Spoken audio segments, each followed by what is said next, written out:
আজকে পাকশি ব্রিজ নিয়ে একটা চমৎকার ঘটনা শুনবো আমরা আফনান ভাইয়ের কাছ থেকে, এবং আমি বিশ্বাস করি যে এই ঘটনাটি আপনাদের অনেক ভালো লাগবে। চলুন শুনে আসি আফনান ভাইয়ের পাঠানো পাকশির সেই অদ্ভুত ঘটনাটি। আসসালামু আলাইকুম, আমি আফনান আছি আপনাদের সঙ্গে। ঘটনাটির সময় 1973 সাল, বেশ অনেক আগের ঘটনা। ঘটনাটির স্থান পাবনা জেলার পাকশি, আমরা যেটা পাকশি বলি আর কি। আপনার পাকশির নাম শুনেছেন, বিশেষ করে পাকশিটা কিন্তু হার্ডিঞ্জ ব্রিজের জন্য আমরা বিখ্যাত। পাকশিটা আমরা মানে হার্ডিঞ্জ ব্রিজের নামই আসলে চিনি, পাকশি ব্রিজ বা পাকশি হার্ডিঞ্জ ব্রিজ বলে আমরা সবাই চিনি। তো আমি এই পাকশির একটি ঘটনা বলবো। শ্রোতা বন্ধুরা, আপনারা যারা পাকশিতে গিয়েছেন, আমি একটু এনভায়রনমেন্টটা বলি। আপনারা যদি এখন যান, আপনারা কিন্তু যাওয়ার সময় দেখবেন যে পাকশির এক পাশে বিশাল নির্মাণযজ্ঞ হচ্ছে, খুব আলো, অনেক কিছু, কিন্তু আর একটা পাশ ঠিক ততটাই অন্ধকার। একটা পাশ যেমন আলো, আর একটা পাশ ঠিক ততটাই অন্ধকার। বিশেষ করে আপনারা যদি পাবনা থেকে ভেড়ামারার দিকে যান, আপনারা হাতের বাম পাশে আপনারা বিশাল দেখবেন যে সরকারি অবকাঠামো নির্মিত হচ্ছে, কিন্তু হাতের ডান পাশে দেখবেন একদম শুনশান, নীরবতা, অন্ধকার, তেমন কিছুই দেখা যায় না। ঠিক মনে হবে যে এক পাশে দিন আর এক পাশে রাত, এরকম মনে হবে। তো যেই পাশটাতে অন্ধকার মনে হয়, ওটা দিনের বেলাতেও আজ এখন পর্যন্ত সেই জায়গাতে লোকবসতি খুবই কম। পাকশি যে স্টেশনটা, যে স্টেশনের পাশে যে বিশাল জায়গা রয়েছে, রেলের জায়গা, সেখানে কিন্তু অনেক হন্টেড স্টোরি রয়েছে। সেই আশেপাশে যে গ্রাম রয়েছে, সেই গ্রামগুলোতেও কিন্তু অনেক স্টোরি রয়েছে। আমি আজকে এমনই একটি স্টোরি আপনাদেরকে বলবো। তো সেই স্টোরিটা একটি কুয়া কেন্দ্রিক, একটা কূপ বা কুয়া। এই কুয়াকে কেন্দ্র করে আজকে আমাদের স্টোরি।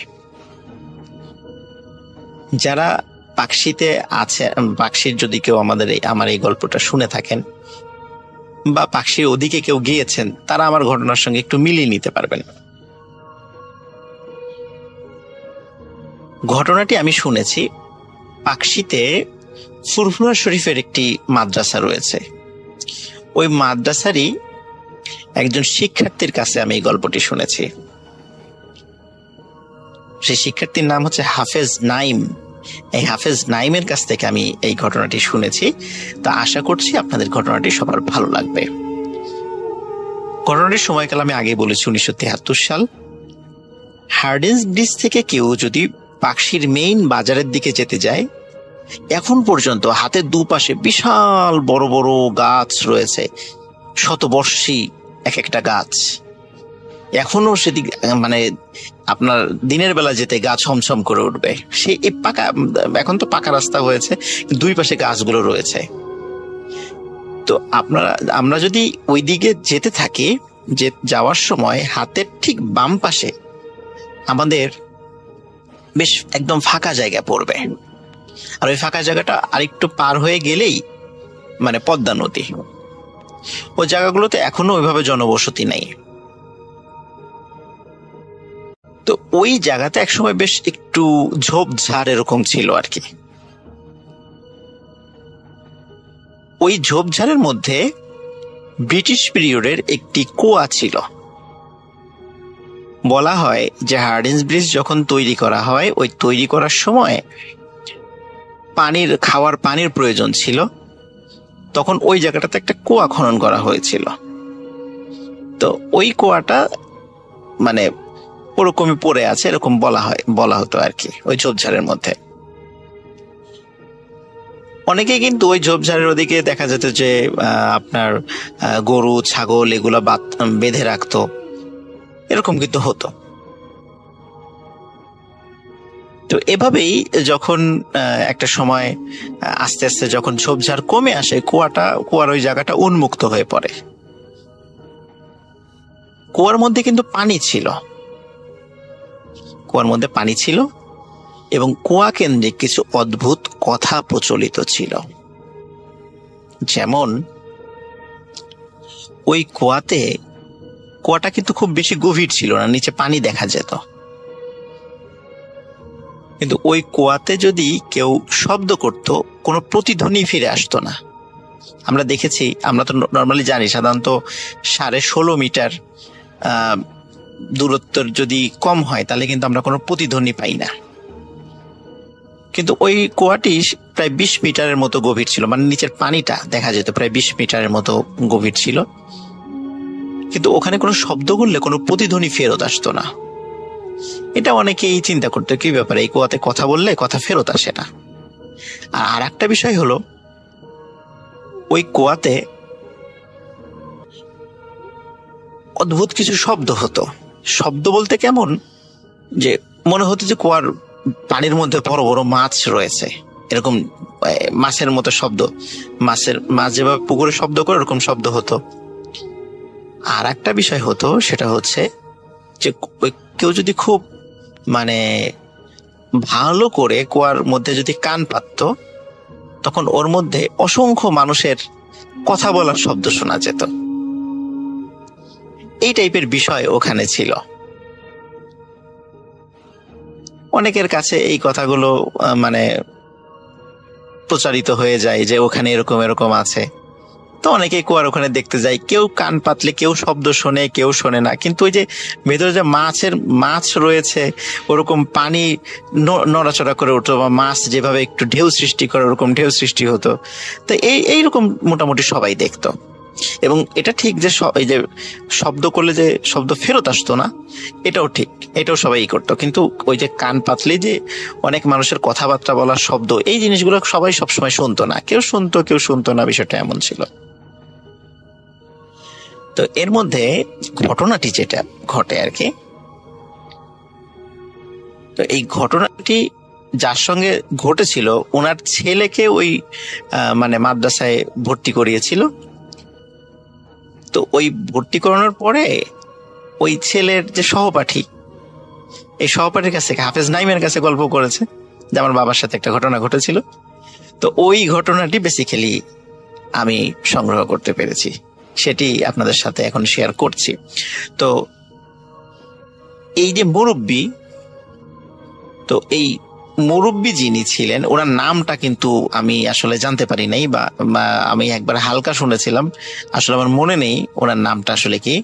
তো আপনারা একটা নাম মনে মনে চিন্তা করে নেন, যে চিন্তা করে নাম, ওনার নাম আব্দুল আলিম, এরকম একটা চিন্তা করে নেন, কারণ ওনার এক্সাক্ট নাম আমি আসলে আমার মনে নেই, বা আসলে ওইভাবে মানে মনে রাখার মতো করে শুনতেও পারি নাই। আর যিনি বলেছেন উনিও আসলে এক্সাক্ট নামটা আমাকে ওইভাবে বলতেও পারেননি, যার কারণে আসলে এই জন্য বললাম মনে নাই। আসলে কোনো মতে একটু ভাঙা ভাঙা বলেছিলেন।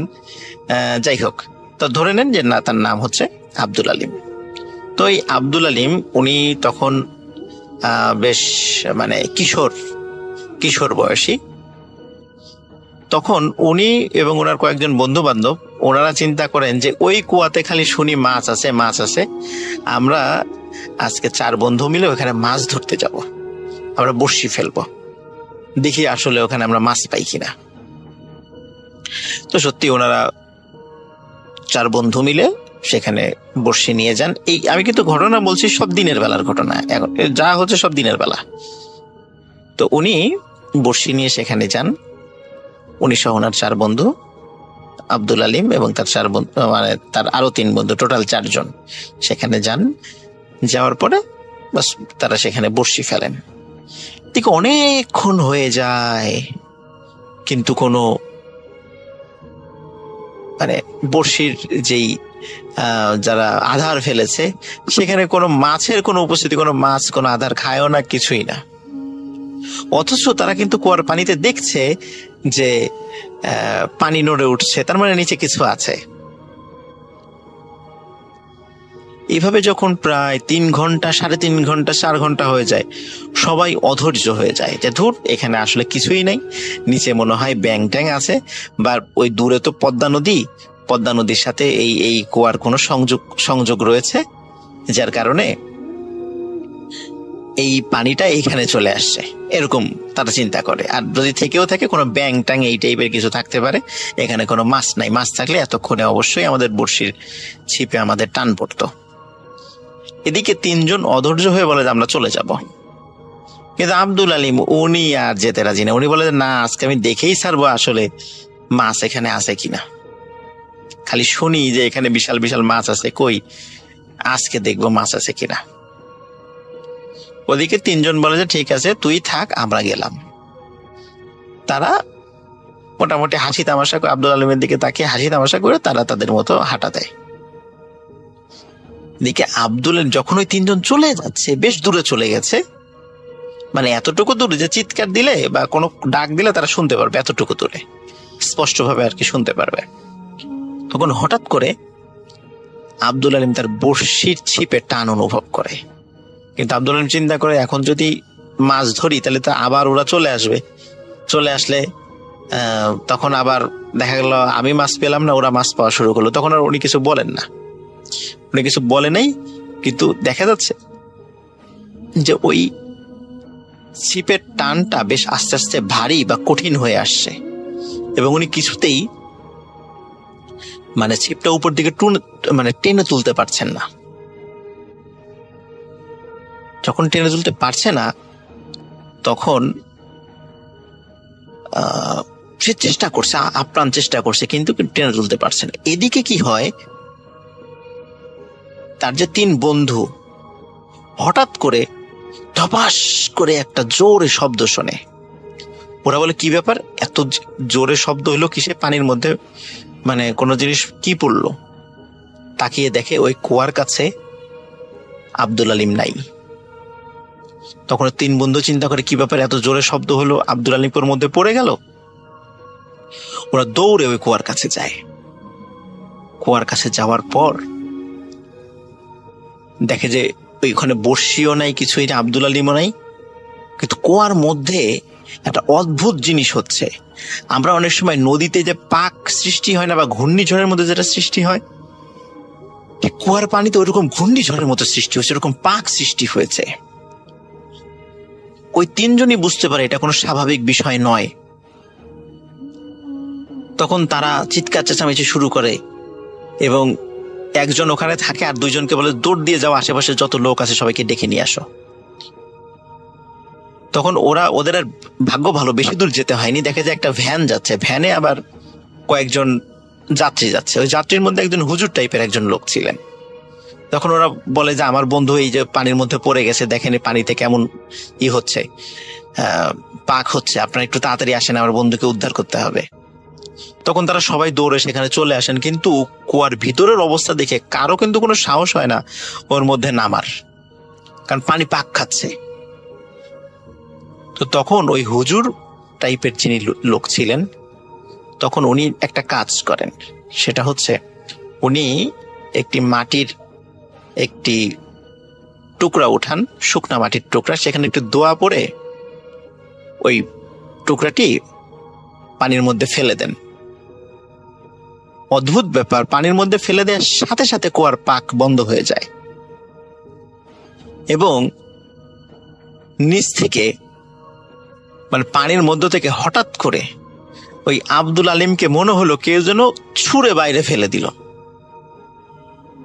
মানে এমন ভাবে ছুঁড়ে ফেলেছে, সে উপরে এসে একদম কুয়ার উপরে এসে পড়েছে। তখন সে সেন্সলেস অবস্থায় ছিল, মানে তার পেটে অনেক পানি চলে গেছে। তাড়াতাড়ি তার পেট থেকে পানি বের করার ব্যবস্থা করা হলো, তার জ্ঞান ফিরল। তখন সবাই জিজ্ঞেস করলো কি হয়েছে। তখন বলল যে আমি মাছ ধরছিলাম, হঠাৎ করে বড়শিতে অনেক টান অনুভব করি। টান অনুভব করার পরেই হঠাৎ করে আমার মনে হলো কে যেন আমাকে পেছন থেকে ধাক্কা দিয়ে কুয়ার মধ্যে ফেলে দিল, এবং কুয়ার মধ্যে যখন আমি পড়ে যাই তখন দেখি সেখানে এক ভিন্ন জগৎ। সেখানে পানির মধ্যে দেখি অনেক মানুষ, সবারই মুখে দাড়ি, মাথায় পাগড়ি, এরকম অনেক মানুষ। এবং একজন আরেকজনকে বলা বলি করছে যে এ আমাদেরকে বিরক্ত করার জন্য কেন আসছে, বারবার বিরক্ত করছে, একে আর ছাড়া যাবে না। এরকম তারা বলা বলি করছে। কিন্তু হঠাৎ করে একটা বিশাল আকৃতির কিছু কুয়ার মধ্যে পড়লো, ওই আব্দুল আলিম বলছে। তখন ওই লোকদের মধ্যে একজন সর্দার ছিলেন, উনি বললেন যে ছেলেটাকে উপরে পাঠিয়ে দাও, আশা করি এরপরে এখানে আর কেউ আসবে না। তখন তাকে একজন ধরে উপরে ছুঁড়ে মারে। এইটুকুই আব্দুল আলমের মনে আছে, এই অদ্ভুত ঘটনাটা। এই যে একজন মুরব্বী, উনি একটা ছোট্ট একটা ঢিল সেখানে মেরেছিলেন, কিন্তু আব্দুল আলিম নিচে থাকা অবস্থায় সে দেখেছে বিশাল একটা ঢিলের মতো, পাথরের মতো নিচে পড়েছে। এবং সেটার কারণে একজন ওদের যে সর্দার টাইপের একজন আছেন, উনি বলে যে ছেলেটাকে উপরে পাঠিয়ে দাও। তো এতটুকুই তার মনে আছে। তখন এই ঘটনাটা আশেপাশে যখন ছড়িয়ে গেল যে এই কুয়াতে এই ধরনের অদ্ভুত বিষয় হয়, কারণ প্রথমত অদ্ভুত বিষয় ছিল সেখানে আওয়াজ করলে সে আওয়াজটা ফেরত আসতো না, সেখানে বড় টাইপের মাছ আছে এরকম শব্দ হতো, কিন্তু কেউ কখনো মাছ সেখানে শিকার করতে যায় নাই, কারণ সেখানে একটা ভয়ের ব্যাপার ছিল, ভয় পেত। এই 4 কিশোর যখন এই রহস্যটা উদ্ঘাটন করে, তখন ওই মুরব্বী বলে যে তোমরা একটা কাজ করো, গ্রামের কয়েকজন লোককে বলে তোমরা এই কুয়াটাকে বন্ধ করে দাও, কারণ এখানে যেন আর কেউ না আসে, কুয়াটা বন্ধ করে দাও। তখন গ্রামবাসীদের সম্মিলিত প্রচেষ্টায় ওই কুয়াটি স্থায়ীভাবে বন্ধ করে দেওয়া হয়। পরবর্তীতে ওটা একদম মাটির সঙ্গে মিশে গেছে, ওটার কোনো অস্তিত্ব এখন আর নাই। তো এখন ওখানে খুঁজলেও আর কোনো ওই কুয়াটার অস্তিত্ব পাওয়া যাবে না। তবে গ্রামের যারা প্রাচীন যারা আছে বা প্রবীণ যারা আছেন পাকশিতে, তো তারা হয়তোবা কুয়াটির অবস্থান বা কুয়াটির ইতিহাসটা অবশ্যই জানবেন। ইতিহাস বলতে এটির যে ঘটনাটা সেটা অবশ্যই জানবেন। তো এখানে একটা বিষয় বলে রাখা ভালো, স্পেশালি ওই জায়গাটা বা ওই জায়গা থেকে আরো বেশ কিছু জায়গা, যখন 2003 সালের দিকে লালন শাহ সেতু নির্মাণ কাজ শুরু হয়, তখন কিন্তু ওখানে যারা চাইনিজ যারা ওই সেতুটা তৈরি করতে আসে, এখন যারা পদ্মা সেতু তৈরি করছে, এই যে China major bridge engineering company, যেটা ওই লালন শাহ সেতু কিন্তু তারাই তৈরি করেছিল। তো ওরা যেটা করেছিল, ওরা কিন্তু ওই জায়গাটা বেশ পরিষ্কার করে নিয়ে ওরা ওখানে থাকার জন্য সুন্দর আবাসন তৈরি করেছিল। সেই আবাসন ব্যবস্থা কিন্তু এখনো সেখানে আছে, আপনারা যদি পাকশিতে যান এখনো সেটা দেখতে পাবেন।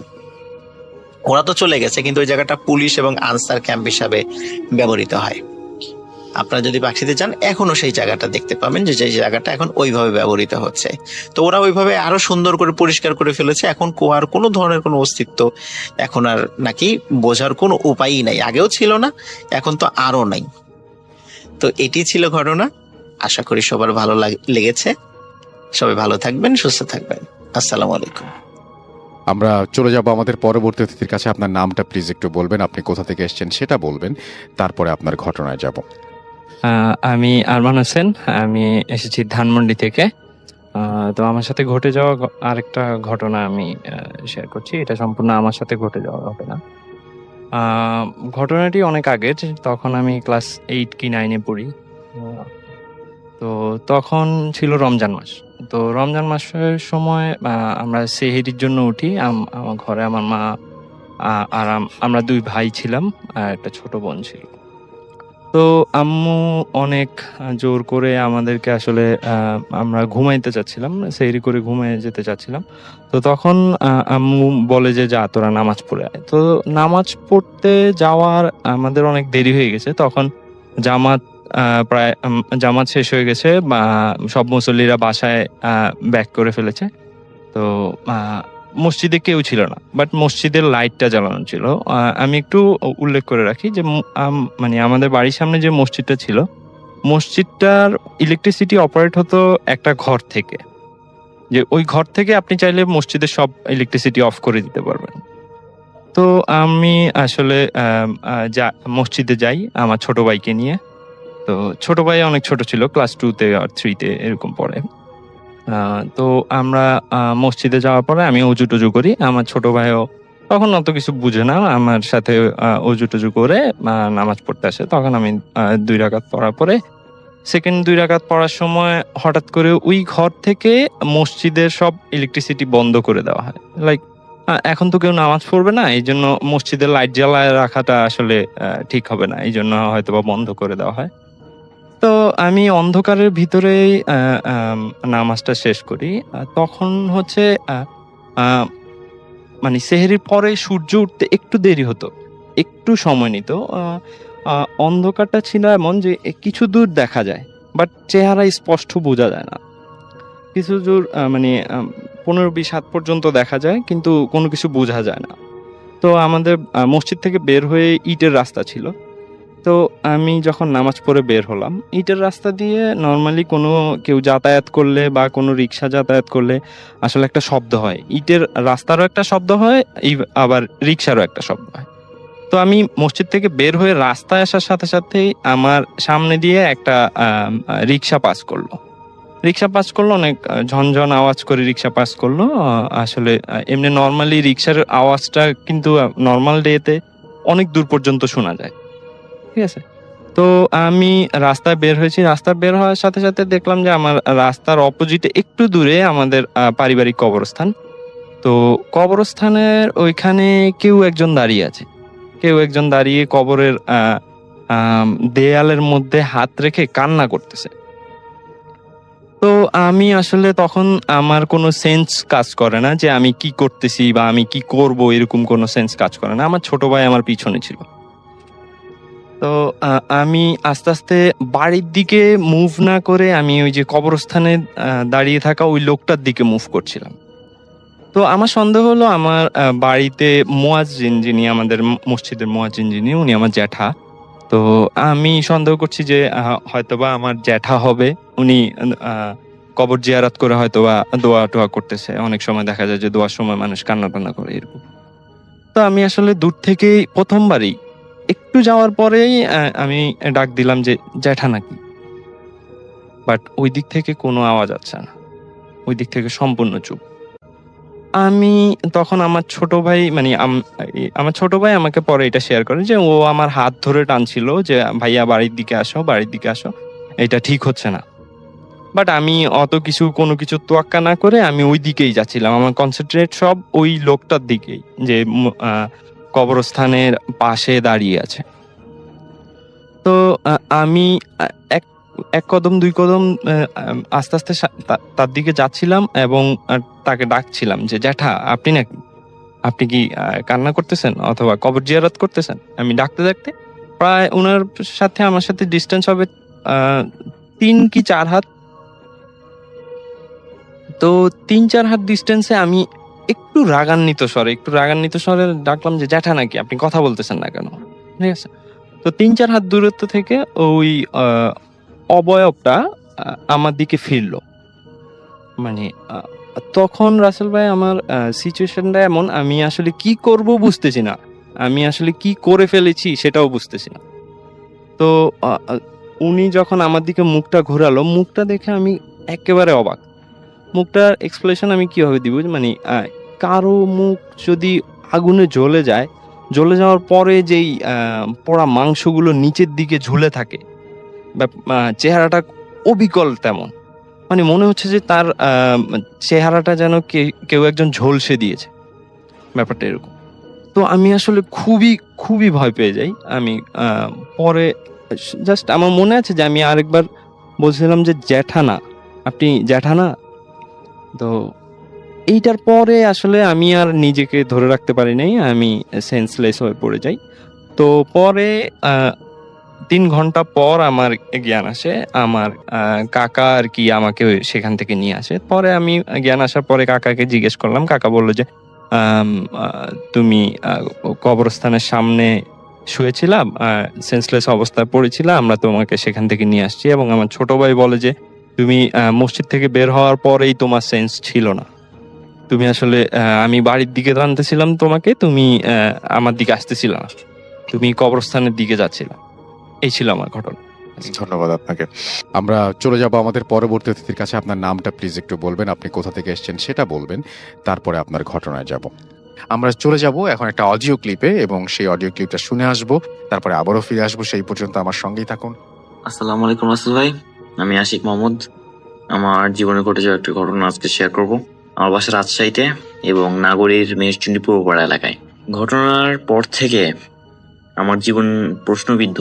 আমি জানি না বেঁচে আছি না মরে আছি, আমি কি সুস্থ একজন মানুষ না অস্বাভাবিক নাকি একেবারে ভারসাম্যহীন, আমি নিজে জানি না আমি কেমন। ঘটনার বিস্তারিত বর্ণনা দিই। ভাইয়া ওদিন আজ থেকে 2 মাস আগের ঘটনা, এবং ওই দিন আমি ফোনে কথা বলতে বলতে ভাই একটু মানে রেল লাইন যে আছে যে মেহেরচণ্ডীর মানে রাজশাহী ইউনিভার্সিটি যে লাইন থেকে নেমে যায় মেহেরচণ্ডীর পূর্বপাড়া যেতে, সেখানে মানে আগে অনেক গাছ ছিল, গাছগুলো কেটে ফেলা হয়েছে, তো একটু খোলা পরিবেশ ছিল, চাঁদের আলো, মানে পরিষ্কার আকাশ ছিল। তো বসে থেকে ফোনে কথা বলছিলাম। ট্রেন আসছে যে হরিয়ানা থেকে আগত ট্রেন একটি আসছিল, এবং তো আমি হর্ন শুনে সাইড দেব এবং আরেকটু পর সাইড দেবো ভাবলাম। যখন উঠি মানে ট্রেনটা যখন আসে মানে একেবারে নাগাল থেকে, আমার থেকে প্রায় 50 মিটার দূর আছে, এমন আমি উঠিতে কিছু একটা আমার পা টেনে ধরে, লাইনের সাথে মনে হচ্ছে পাটা আমার সংযুক্ত। আমি একেবারে ভয় পেয়ে যাই ভাইয়া। ট্রেনটা যদিও বা আস্তে আস্তে আসছিল, তো আমি বুঝতে পারি আজকে আর আমার রক্ষা নাই। আমি সব শত্রু, বন্ধু, পরিবার, আপনজন, প্রিয় মানুষ সবার মুখগুলো একবার করে মনে করে নিই। আমার যে মা আছে তাকে মানে স্মরণ করি, ছোট ভাইটা, প্রিয় মানুষটা, সবাই একবার করে স্মরণ করি, এবং আমি মৃত্যুর জন্য রাসূল ভাই প্রস্তুত হয়ে যাই। মানে আজরাইল এখন আমার সামনে আসবে, আমার জানটা জাস্ট কবজ করে নেবে, আমি তৈরি হয়ে যাই। আমার বাঁচার কোনো উপায় ছিল না ভাইয়া। ফোনটা পকেট মানে হাতে ছিল, পকেটে রেখেছিলাম, পকেট থেকে বের করে সাইডে মানে ফেলে দিই এবং আমি তৈরি হয়ে যাই সম্পূর্ণ। আল্লাহর নাম নিতে থাকি। একেবারে আশেপাশে কেউ ছিল না, মানে আমাকে যে উদ্ধার করবে আশেপাশে কেউ ছিল না। আল্লাহর নাম নিতে থাকি, সূরা ইখলাস পড়তে থাকি। কিছুক্ষণ পর ভাই যখন ট্রেনটা একেবারে কাছে চলে আসে, আমি জোরে করে আল্লাহ আকবর করে চিৎকার করি। চিৎকার নয়, মানে মাঝারি ভাবে আল্লাহ আকবর বলি। তো যখন আল্লাহ আকবর বলি, ট্রেনটা কেন যেন আমার শরীরের ভেতর দিয়ে আসলে চলে যায়, এবং আমি নিজেকে বিশ্বাস করতে পারি না। আমি ভাবি যে আমি আর বেঁচে নেই, যে বেঁচে নেই, আমাকে কবরে শোয়ানো হবে, অনেক মানুষ আসবে, কান্নাকাটি হবে, আমি দেখবো সবাইকে। এগুলো চিন্তা ভাবনা মাথা ভেতর ঘুরছে। কে দেখতে আসবে আমায়, কে কানবে আমার জন্য, আমি এগুলো জাস্ট ভাবছি। মুনকার নাকির আসবে, আমাকে প্রশ্ন করবে। রাসূল ভাই কেমন যে অনুভূতি, এটা জাস্ট আমি বুঝছি। আমি যখন রেল লাইন থেকে অক্ষত অবস্থায় নিচে নামি, পৃথিবীর সব খুশিকে আলাদা করলেও একত্রে করলে সেই খুশিটা হবে না আমার যে খুশিটা হয়েছিল। মৃত্যুর মুখ থেকে বেঁচে আসার যে এতটা আনন্দ, সেদিন আমি বুঝেছিলাম ভাইয়া, আমি জীবনকে আসলে আগের থেকে অনেক আরো বেশি ভালোবাসি, নিজের জীবনকে, সেদিনের পর থেকে। এবং কি হয়েছিল আমার সাথে আমি জানি না, বাসায় গিয়ে কোনো কিছু না বলে বমি করে দিই এবং আসলে অসুস্থ হয়ে পড়ি, ঘুমিয়ে যাই। ঘুমের ট্যাবলেট 4টা খেয়েছিলাম, ঘুমিয়ে যাই। সকালবেলা উঠে বাইরে বের হই, আর রাসূল ভাই একটা অদ্ভুত ঘটনা আমার সাথে ঘটতে থাকে। আমি হাঁটছি, মনে হচ্ছে শরীরের আমার কোনো ওজন নাই, এবং এটা তো প্রথমত তো এগুলি মনে হচ্ছে। দ্বিতীয়ত আমি 2জনের সাথে দেখা হয় আমার, যারা একজন 17 মাস আর আরেকজন 1 বছর 1 মাস কি 1.5 মাস, 1 বছর 1 মাস কি 1.5 মাস হবে, 13 কি 13.5 মাস হয়েছে মারা যাওয়া। 2জনকে আমি দেখি, আমি নিজের চোখে বিশ্বাস করতে পারি না। আমি একটু ভয় পেয়ে যাই রাসূল ভাই। ঘটনার আকস্মিকতা, একটু ভয় পাওয়ারই কথা। ভয় পেয়ে যাই, নিজেকে মানে বিষয়টা নিশ্চিত হওয়ার জন্য একটু ঠান্ডা পানি চোখে ছিটা দিই। আমি দেখছি না, সত্যি আসলে রাসূল আমি দেখছি, এবং শুধু তাদের 2জনকে নয়, সম্প্রতি যারা মারা গিয়েছে 2 বছর 3 বছরের মধ্যে, আমি সবাইকে দেখছি। এবং তারা যাচ্ছে, যাওয়া আসা করছে, চলাফেরা করছে, জীবিত মানুষের মধ্যে দিয়েই তারা যাওয়া আসা করছে। তারা কোনো প্রকার মানে বাধা বিপত্তিতে যাচ্ছে না, তারা দেওয়ালের মধ্যে দিয়ে ঢুকে যেতে পারছে, বা তাদেরকে গাছে গাছ বা তাদের কোনো প্রতিবন্ধকতা নেই, তারা যেখানে সেখানে যেতে পারছে। নিজেকে অসহায় মনে হচ্ছিল, পাগল মনে হচ্ছিল, কি করব বুঝতে পারছি না। মানে আমাকে ধীরে ধীরে ধীরে ধীরে বিষণ্ণতা গ্রাস করছিল, আমি কি করব বুঝতে পারছিলাম না ভাইয়া। এক পর্যায়ে আমি পরিবারের সাথে শেয়ার করি, যদিও একটু বকা খেতে হয়েছে। তো এক হুজুরের শরণাপন্ন হই। তো তিনি যা ব্যাখ্যা দেন যে সেদিন আমাকে কোনো জিন বাঁচিয়ে দিয়েছে, এবং বর্তমানে মানে আমি যেগুলো দেখছি সেগুলো জিনেরই কাজ। সে আমাকে এটা বোধ করাতে চায় যে মৃত মানুষ জীবিত মানুষের মধ্যে তফাৎ কি, বা মৃত মানুষরা আসলে কেমন ভাবে জীবনযাপন করে। আমাকে সেটা নাকি বোঝাতে চায়। আসল ভাই বিষয়টা যদিও আমার কাছে প্রথম প্রথম ভয়ঙ্কর লাগতো, এখন আমি এই বিষয়টার সাথে ধীরে ধীরে ইউজ টু হয়ে যাচ্ছি। এবং দোয়া করবেন, বিষয়টা যদিও আগে থেকে একটু উন্নত হয়েছে, আমি তাদেরকে এখন খুব একটা দেখি না। ঘটনা রেকর্ড করার কিছুক্ষণ আগেও বাইরে থেকে দেখে আসলাম একজনকে। এগুলো আর না বলি ভাইয়া, একেবারে মানে এগুলো বলতেও ভালো লাগে না। রাসেল ভাই, ভূত এফএম দীর্ঘজীবী হোক, আপনারও দীর্ঘায়ু কামনা করি। সবাইকে আমার সালাম, আসসালামু আলাইকুম। আমরা চলে যাব আমাদের পরবর্তী অতিথির কাছে। আপনার নামটা প্লিজ একটু বলবেন, আপনি কোথা থেকে এসেছেন সেটা বলবেন, তারপরে আপনার ঘটনায় যাব। আমি মৃণাল কান্তি সেন। আমি যে ঘটনাটি বলবো সেটি আমার নিজ জেলার ঘটনা, এবং কি যার সাথে ঘটনাটি ঘটেছে তার বাসা আমাদের বাসা থেকে 100 গজের বেশি হবে না। সম্পর্কে উনি আমার ফুপু হন। ঘটনার সময়টা ছিল 2005। আপনারা ভাবছেন আমি হিন্দু হওয়া সত্ত্বেও কেন ফুপু বলছি, কারণ আমাদের হিন্দু গ্রামে শুধু ওনারাই একমাত্র মুসলিম ছিলেন। আমাদের মধ্যে ভেদাভেদ ছিল না বিধায় পরিবারের মতোই থাকতাম। ফুপুর নাম নিচ্ছি না, আমাদের এলাকায় যদি আমি নিয়ে ফেলি তাহলে কেউ চিনে ফেলতে পারে। ঘটনায় যাই। উনি ছিলেন বিধবা, ওনার একটা ছেলে ছিল। যখন ওনার ছেলের বয়স 5, তখন তার স্বামী তার এই ফুপুকে সহ বাবার বাড়ি থেকে পলায়ন করেন এবং আর কখনো সেই বাবার বাড়িতে ফেরেননি। তো বাবার কিছু ধানি জমি ছিল, বর্গা চাষ করে মা ছেলের ছোট্ট সংসার চালাতেন।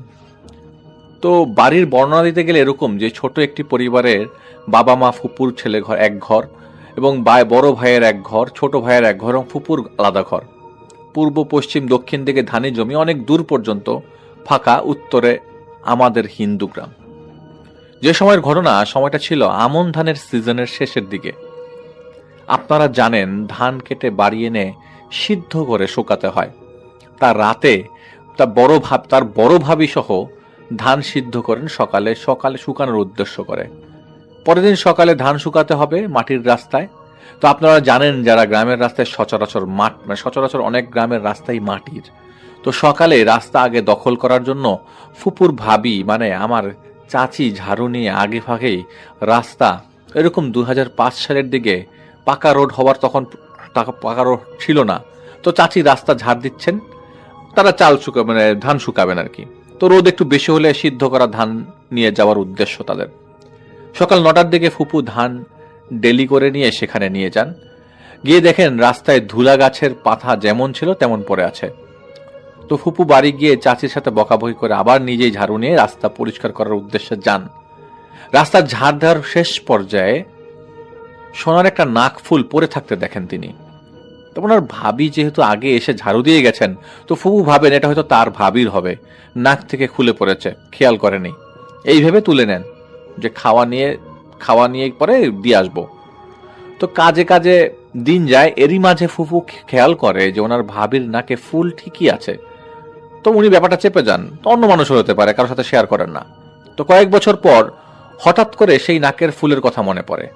কি করবেন ভেবে না পেয়ে ওনার ভাবিকে বলেন যে মহিলা মানুষ যেহেতু লোভ সামলাতে পারে নাই, তো অনেক কথাবার্তার পর এক পর্যায়ে উনি নিজেই সেই নাক ফুলটা তার নিজের নাকে পরে নেন।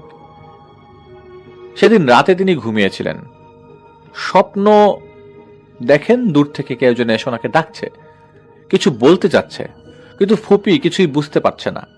দুঃস্বপ্ন ভেবে ভুলে যান। কয়েকদিন পর পর এই একই রকম স্বপ্ন দেখেন, শেয়ার করছিলেন না কারোর সাথে। বারবার দুঃস্বপ্ন ভেবে ভোলার চেষ্টা করেন আর ব্যাপারটা বারবার চেপে যান। এবার আর দূরে থেকে নয়, একেবারেই সামনে এসে কিছু বলতে চাচ্ছেন। কিছু সময় কেটে যাবার পর হঠাৎ করেই ফুপুর হাতটি ধরেন, বলেন চলো আমরা চলে যাই, তোমাকে আর কষ্ট করতে হবে না। ফুপু ভয় পেয়ে হাত ছাড়ানোর সময় ধস্তাধস্তি করেন এবং এক পর্যায়ে ঘুম ভেঙে যায়। এইভাবে কিছুদিন স্বপ্নের মাঝে বিরক্ত করবার পর একদিন ফুপু রাতের খাবার খেয়ে ঘুমিয়েছিলেন। ঘুম আসবে আসবে ভাব এমন সময় ঘরে কারোর উপস্থিতি তিনি অনুভব করছিলেন। ফুপু এক চোখ খুলে দেখার চেষ্টা করেন। অন্ধকারেই দেখেন মানুষের মতো একটা অবয়ব দেখা যাচ্ছে। চোর ভেবে চিৎকার করবেন, কিন্তু কোনোভাবেই চেষ্টা করে তিনি গলা থেকে শব্দ বের করতে পারছিলেন না। অনেক চেষ্টা করেও নড়াচড়া করতে পারছিলেন না। বাধ্য হয়ে কলিজা ভরা ভয় নিয়ে চুপ হয়ে পড়ে রইলেন আর দেখতে লাগলেন কি হতে চলছে। এই মানুষরূপী অবয়বটা আস্তে আস্তে ফুপুর কাছে এসে বিছানায় বসেন আর ফুপুকে বলছেন, দেখো তো আমাকে চিনতে পারা যায় কিনা। ঠিক তখনই কোথা থেকে যেন এক ঝলক উজ্জ্বল আলোর আলোর রশ্মি সেই অবয়বটার উপর পড়ে। ফুপু দেখে স্বপ্নের দেখা সেই অবয়বটা। ফুপু একটু সাহস করে বলে, তোমার, এখানে ওনাদের ভাষায় বলে যে, কাই তোমার স্বপনত আসি ভয় দেখান, এবার সামানত সামনত আসলে কেমনে করি, মুই ভয় পাবার লাগছ, মুই তোমার কি ক্ষতি করছি, তোমরা যাও আর তোমাকে ভয় দেখান না। মানে এরকম ভাবে তাদের আঞ্চলিক ভাষায় বলে, আমি তোমার কোনো ক্ষতি করি নাই, তুমি কেন এখানে এসছো। তো অবয়বটা ফুপুর নাম ধরে বলেন, আরে ভয় পাচ্ছ কেন, আমাকে চেনো না, তোমাকে না স্বপ্নে দেখাতেই প্রতিদিন প্রায় সময়। ফুপু বলেন, কি ক্ষতি করেছি তোমার, আমার সাথে এমন করছো কেন, তোমাকে তো আমি চিনি না, আমাকে বিরক্ত করো না, নইলে কিন্তু আমি আমার ভাইকে ডাকবো। এভাবে অনেকক্ষণ কথা বলার পর ফুপুর হাত ধরে কিছু বলতে যাবে, এমন সময় ফুপু এক চিৎকার করে, আল্লাহ গো বাঁচাও। চিৎকার করে উঠে ঘরের দরজা খুলে এক দৌড় দিয়ে তার ছোট ভাইয়ের ঘরের সামনে গিয়ে জ্ঞান হারিয়ে পড়ে যান। তার ভাইয়ের মাথায় পানি ঢেলে জ্ঞান ফেরান। জানতে চাওয়া হয়, ফুপু সব বলেন। ওনার ছোট ভাই ঝাড় ফু করে পানি পড়া খাইয়ে কোনো মতে রাত পার করান। সে রাতে ফুপুর ঘরে তার ছোট ভাই ঘুমান, আর ফুপু শুয়ে থাকেন তার বড় ভাবির সাথে। সারা রাতেই আর ঘুমান না ভয়ে। পরের দিন সব সময় ফুপুর কাছে মনে হতে থাকে চারিদিকে অনেকগুলা চোখ তাকে দেখছে, তেমন কোনো সমস্যা হচ্ছে না। পরের দিন এক বড় হুজুরের কাছ থেকে তেল পড়া পানি পড়া এনে সেই রাতেই তিনি সেগুলোর ইউজ করে ঘুমিয়ে পড়েন। কোনো সমস্যা হবে না এই ভেবে, কিন্তু ঘুম ভাঙে শরীরে কেমন একটা সুরসুরির অনুভূতি পেয়ে। উঠে দেখেন পায়ে হাতে গলায় পিঁপড়া হেঁটে বেড়াচ্ছে, কিন্তু আশ্চর্যের বিষয়টা হলো একটা মশাও কামড়ায় নেই। উঠে বসেন এবং নিজেকে আবিষ্কার করেন বাড়ির পেছনের কদম গাছের নিচে। তখন ফজরের আজান হচ্ছে, হালকা হালকা আলো ফুটছে। ওনাদের বাড়ির পেছন দিকটায় একটা বাঁশঝাড় আছে। বাঁশঝাড়ের মাঝখানে বড় একটি কদম গাছ ছিল। পরের দিন সবাইকে ঘটনা খুলে বললে ওনার বড় ভাই হেসে উড়িয়ে দেন। বিশ্বাস করার কথা না, কোনো মতেই বিশ্বাস করতে চাচ্ছিলেন না। বারবার হেসে উড়িয়ে দেন, গালি দেন। ওই অবয়বটার উদ্দেশ্যে সেদিন ফুপুর শরীরে ওই অবয়বটা এসে ভর করে বলেন, ফুপুর নাম ধরে, অমুক, তোর ভাই অমুক আমাকে বিশ্বাস করে না, আমাকে গালি দেয়, আমি তোর ভাইকে ছাড়বো না, এই বলে দিলাম। তখন ফুপুর ছোট ভাই ছিলেন মাদ্রাসার শিক্ষক। উনি ওনার মতো করে ফুপুর ভেতর থাকা অবয়বটাকে শান্ত করার চেষ্টা করেন। এক পর্যায়ে শান্ত হয়ে চলে যায়, কিন্তু আগেও অনেকবার ফু দিয়েছেন, কিন্তু কোনো লাভ হয়নি, উল্টা ওনার ক্ষতি হয়েছে। যাই হোক, পরের দিন বিকালে কবিরাজ একজন নিয়ে আসা হয়। একজন রাশি বিশ্বাস করা তুলা রাশি কাউকে নিয়ে আসা হয়। এরই মধ্যে পুরো গ্রাম জানাজানি হয়। আমরা উৎসুক জনতা এসে ভিড় করি ভূত তুলারাশির গায়ে নামানোর দেখার জন্য, মানে ভূত নামানো দেখবে। হুজুর তার রীতিমতো মানে রিচুয়াল মতো বিভিন্ন রিচুয়াল করেই যাচ্ছিল, কিন্তু কোনোভাবেই তাকে আনা যাচ্ছিল না। এরই মাঝে মাগরিবের আজান দিয়ে দেয়। ওঝা নামাজের পর আবারও রিচুয়াল শুরু করে এবং ওই অবয়বটাকে তুলারাশির শরীরে আনতে সক্ষম হন। অবয়বটা এসে খুব রাগান্বিত কণ্ঠে ধমক দিতে দিতে বলেন, কেন আমাকে এত করে ডাকা হচ্ছে, কেন ভুলে গেছিস আমি তোকে তুড়ি মেরে উড়িয়ে দিতে পারি? তো ওঝার নাম ধরে বলছে, তোকে একটা কথা বলাই হয়নি, তুই যে আমাকে ধরার জন্য এসেছিস, তোর বাড়ি বন্ধ করে এসেছিস তো? তোর বড় মেয়েটা তো গর্ভবতী, তাই না? এখনই যদি খবর আসে তাহলে কি করবি? আমি তো তোকে যেতে দিব না। এই বলে হা হা হা করে হাসতে থাকে। বাড়ি গিয়ে দেখ তোদের রান্নাঘরে পুরে ছাই হয়ে গেছে। এভাবে তাদের কিছুক্ষণ তর্ক বিতর্ক চলতে থাকে। এরই মাঝে একজন খবর আসে, ওঝার বাড়িতে আগুন ধরে রান্নাঘরটা পুড়ে গেছে, আর মেয়েটা কলপাট থেকে পানি আনতে গিয়ে পিছলে পড়ে কোমরে ব্যথা পেয়েছে এবং পেটেরও ব্যথা উঠে গেছে। ওঝা ওই অবয়বটাকে ছেড়ে দিয়ে কোনো রকম ভাবে বুঝ দিয়ে বাড়ি চলে আসে। বাড়ি যেতেই বাইসাইকেল থেকে পড়ে ওনার পা ভেঙে যায়। যাবার আগে ফুপুকে ঝাড় ফুঁক দিয়ে একটা তাবিজ দিয়ে যান, ওই নাকের ফুলটা ফেলে দিতে বলেন। ফুপু তাই করেন, ফুলটা ফেলে দেন। সেদিন আরেকটা ঘটনা ঘটে যায়। ফুফু ঘুমিয়েছিলেন, মাঝরাতে বাথরুমে যাওয়ার জন্য তার ঘুম ভেঙে যায়, কিন্তু কোনোভাবেই নাড়াচাড়া করতে পারছেন না, মুখেও কোনো আওয়াজ করতে পারছিলেন না। ওনার ভাবিকেও ডাকতে সাহস পাচ্ছে না, শব্দ আসছে না। অনুভব করেন ঘরে কেউ আছেন, এবার একজন না অনেকজনই তার দিকে আফসোসের ভঙ্গিতে তাকিয়ে আছে। অবয়বটা হঠাৎ চেঁচিয়ে ওঠে, অমুক তোর এত সাহস কি করে হয়? মানে তার ফুপির নাম নিয়ে বলছে, তোর এত সাহস কি করে হয়? তোকে কি নাকের ফুল ফেলে দিতে হয়েছে, ফেলে দিতে দিয়েছি, তাও আবার পচা পানিতে? এই বলে কষে কয়েকটা গালে ও পিঠে চর থাপ্পড় মেরে ডান হাত দিয়ে মাথা ঠেসে ধরে কনুয়ে কামড় বসিয়ে এক পর্যায়ে ঘাড় বাম দিক দিয়ে ঘুরিয়ে দিয়ে চলে যান। যাবার সময় বলে, নাকের ফুলটা টেবিলের উপর রেখে গেলাম, আর যেন ফেলা না হয়। আর ওঝা আমার কিছু করতে পারবে না, সুতরাং যা বলি শোন, বিয়ের জন্য মানসিকভাবে প্রস্তুতি নে। এই বলে ওই অবয়বটা চলে যায়। ফুপু যেহেতু বাম কাতে শুয়েছিলেন, পরের দিন ঘাড় সোজা করতে পারছিলেন না, ডান হাতের কনুয়ে পশুর মতো কামড়ের থ্যাতলানো কাটা দাগ। সেদিনই আবার আরেক হুজুরকে দেখানো হয়। সব শোনেন, তেল পোড়া দিয়ে কোনো রকম ঘাড় সোজা করে দেন। এদিকে ফুপুর খুব অবস্থা ভালো ছিল না, শুকিয়ে একবারে কঙ্কালের মতো হয়ে গেছিল তার শরীর। হুজুর আজই একটা বিহিত করেন যে একজন তুলা রাশির খোঁজ নেন, আবারও রাশি আনা হয় এবং তাকে সেই অবয়বকে হাজির করা হয়। অবয়বটার সাথে তুমুল তর্ক বিতর্ক করার পর হুজুর জিজ্ঞেস করে, নাম কি? উত্তরে বলেন, শাহ কবির। কোথায় থাকা হয়? বলে, পাশের মসজিদে।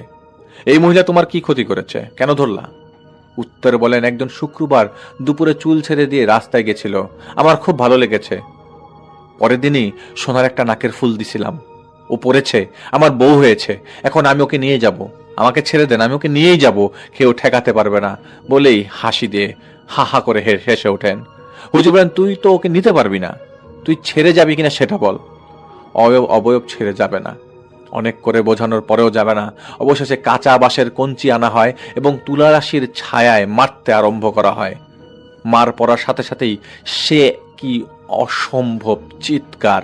অনেক কাকুতি মিনতি করে ফুপুকে ছেড়ে যাবার কথা স্বীকার করেন। তখন হুজুর আর মারেন না এবং শর্ত দেন, এই বাড়ি থেকে মসজিদ যত দূর, চারিদিকে এই সীমানার ভেতর আসা যাবে না। এই রোগীকে তুই অনেক শাস্তি দিয়েছিস, এর মাসুল স্বরূপ রোগী মাটিতে থুতু ফেলবে, সেই থুতু মাটি থেকে চেটে খেতে হবে, রোগীর পা ধরে ক্ষমা চাইতে হবে। অবয়বটা মারের ভয়ে সব শর্তে রাজি হয় এবং হুজুরের দেয়া সব শর্ত পূরণ করেন। শেষে অবয়বটা একটা আবদার করে বসে, এক দরে কেনা 3টা গরু ভোগ স্বরূপ দিতে হবে, না হলে ছেড়ে তো যাবই না, উল্টো ফুপুর জীবন নিয়ে সংশয় পড়বে। হুজুর অনেক বুঝিয়ে বলেন, এরা গরিব, এত টাকা পাওয়া সম্ভব না। ঠিক আছে, তুই আবদার করেছিস যখন, তোকে 3টা মুরগি দেওয়া হবে, এটা নিয়ে খুশি থাক। অনেক কষাকষির পর একটা মুরগি আর 2টো ছাগলে রাজি হয়। অবয়বের কথা মতো এক দরে কেনা একটা কালো মোরগ এবং 2টো কালো ছাগল রাত 12টার পর 3 রাস্তার মোড়ে বেঁধে রাখা আসা হয়।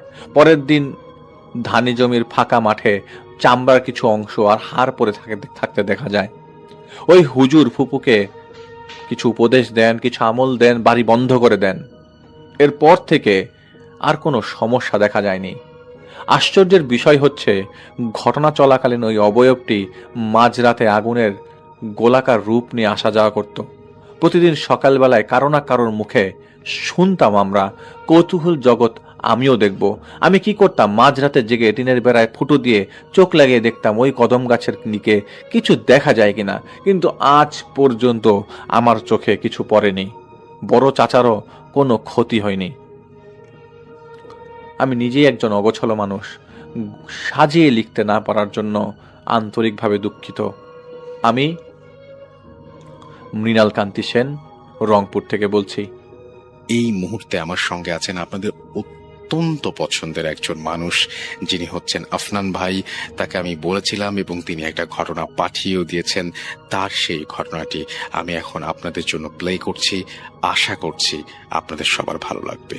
চলুন শুনে আসি আফনান ভাইয়ের ঘটনাটি। প্রিয় লিসেনার্স, আসসালামু আলাইকুম। আমি আফনান, আশা করি সবাই ভালো আছেন, সুস্থ আছেন। এখন যার ঘটনাটি আমি শেয়ার করব, উনি কিন্তু এর আগেও আমাদেরকে বেশ কয়েকটি ঘটনা দিয়েছিলেন এবং সেগুলো আমরা প্রচারও করেছি। ওনার নাম মাহিদ হোসেন শাহাদাত। ওনার বাড়ি খুলনার হাফিজনগরের সোনাডাঙ্গা এলাকায়। চলুন ঘটনায় চলে যাই। এই ঘটনাটি মূলত উনি সংগ্রহ করেছিলেন ওনারই কাছের এক ছোট ভাই, যার নাম হলো পারভেজ, তার কাছ থেকে।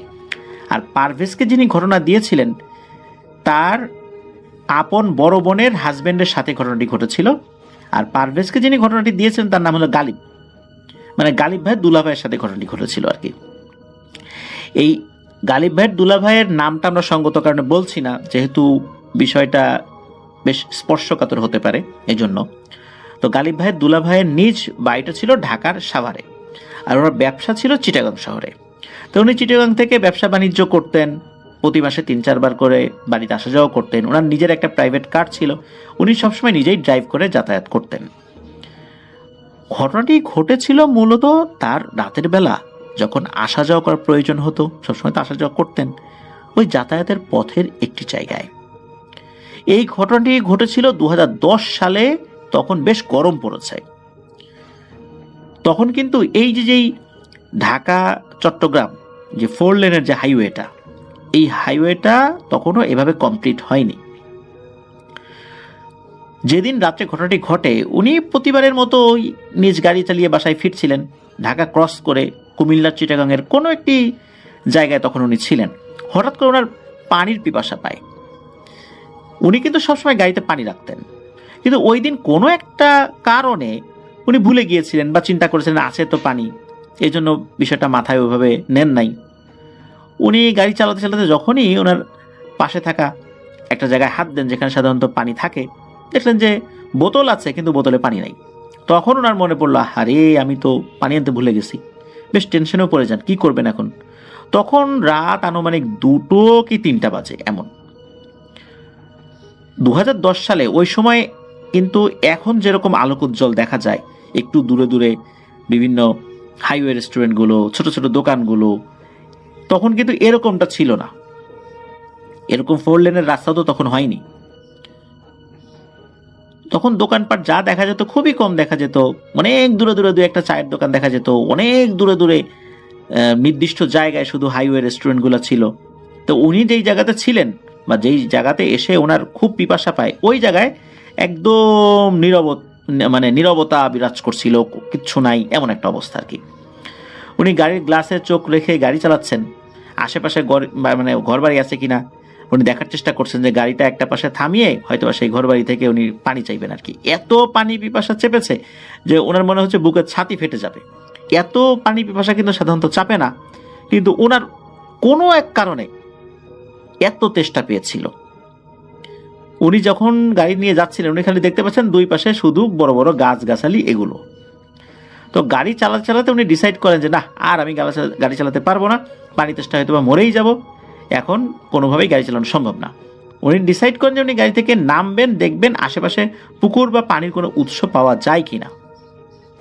উনি আবার দেখার চেষ্টা করছেন আশেপাশে যদি কোনো মসজিদ পাওয়া যায়, তো মসজিদও তো কল থাকে, সেখান থেকেও পানি নিতে পারবেন। কিন্তু না, এমন কিছুই উনি দেখতে পাচ্ছিলেন না। উনি গাড়িটা এক পাশে থামিয়ে নিরাপদ জায়গায় গাড়িটা রেখে নামেন, নেমে পানির উৎস খুঁজতে থাকেন। তো পানির উৎস খুঁজতে গিয়ে উনি হাঁটাহাঁটি শুরু করে দেন। চিন্তা করেছেন কোনো পুকুর টুকুর যদি পাশে পড়ে উনি বোতলে সেই পানি ভরে নেবেন। খুব বেশিক্ষণ কষ্ট করতে হয় নাই, 2-3 মিনিট হাঁটার পর একটা পুকুর উনি পেয়েও যান। তো উনি পুকুরের দিকে তাকিয়ে দেখেন যে চারপাশ বেশ আলোকিত, কারণ ওই দিন আবার চাঁদনি রাত ছিল। পুকুর পাড়টা বেশ আলোকিতই ছিল, পানিগুলোও বেশ ঝলমলে অবস্থায় ছিল আর কি। পুকুরের বিভিন্ন সাইডে অবশ্য কচুরিপানা দিয়ে ভরা ছিল, মাঝখানটায় ফাঁকা ছিল, আবার কোনো জায়গায় কচুরিপানা, আবার কোনো জায়গায় ফাঁকা, এরকমটা আর কি।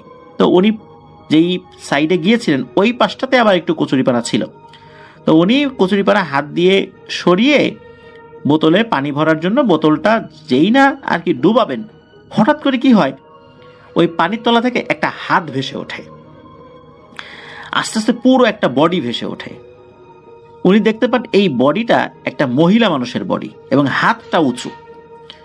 উনি কিন্তু বেশ সাহসী মানুষ ছিলেন, কিন্তু তারপরেও হঠাৎ করে এইভাবে একটা বডি ভেসে উঠবে পানির ভেতরে, উনি চিন্তা করেছেন নিশ্চয়ই কেউ মার্ডার করে ফেলে রেখে গেছে, কচুরিপানা দিয়ে ঢেকে রেখেছিল, আমি কচুরিপানা সরিয়েছি তাই হয়তো বা ভেসে উঠেছে।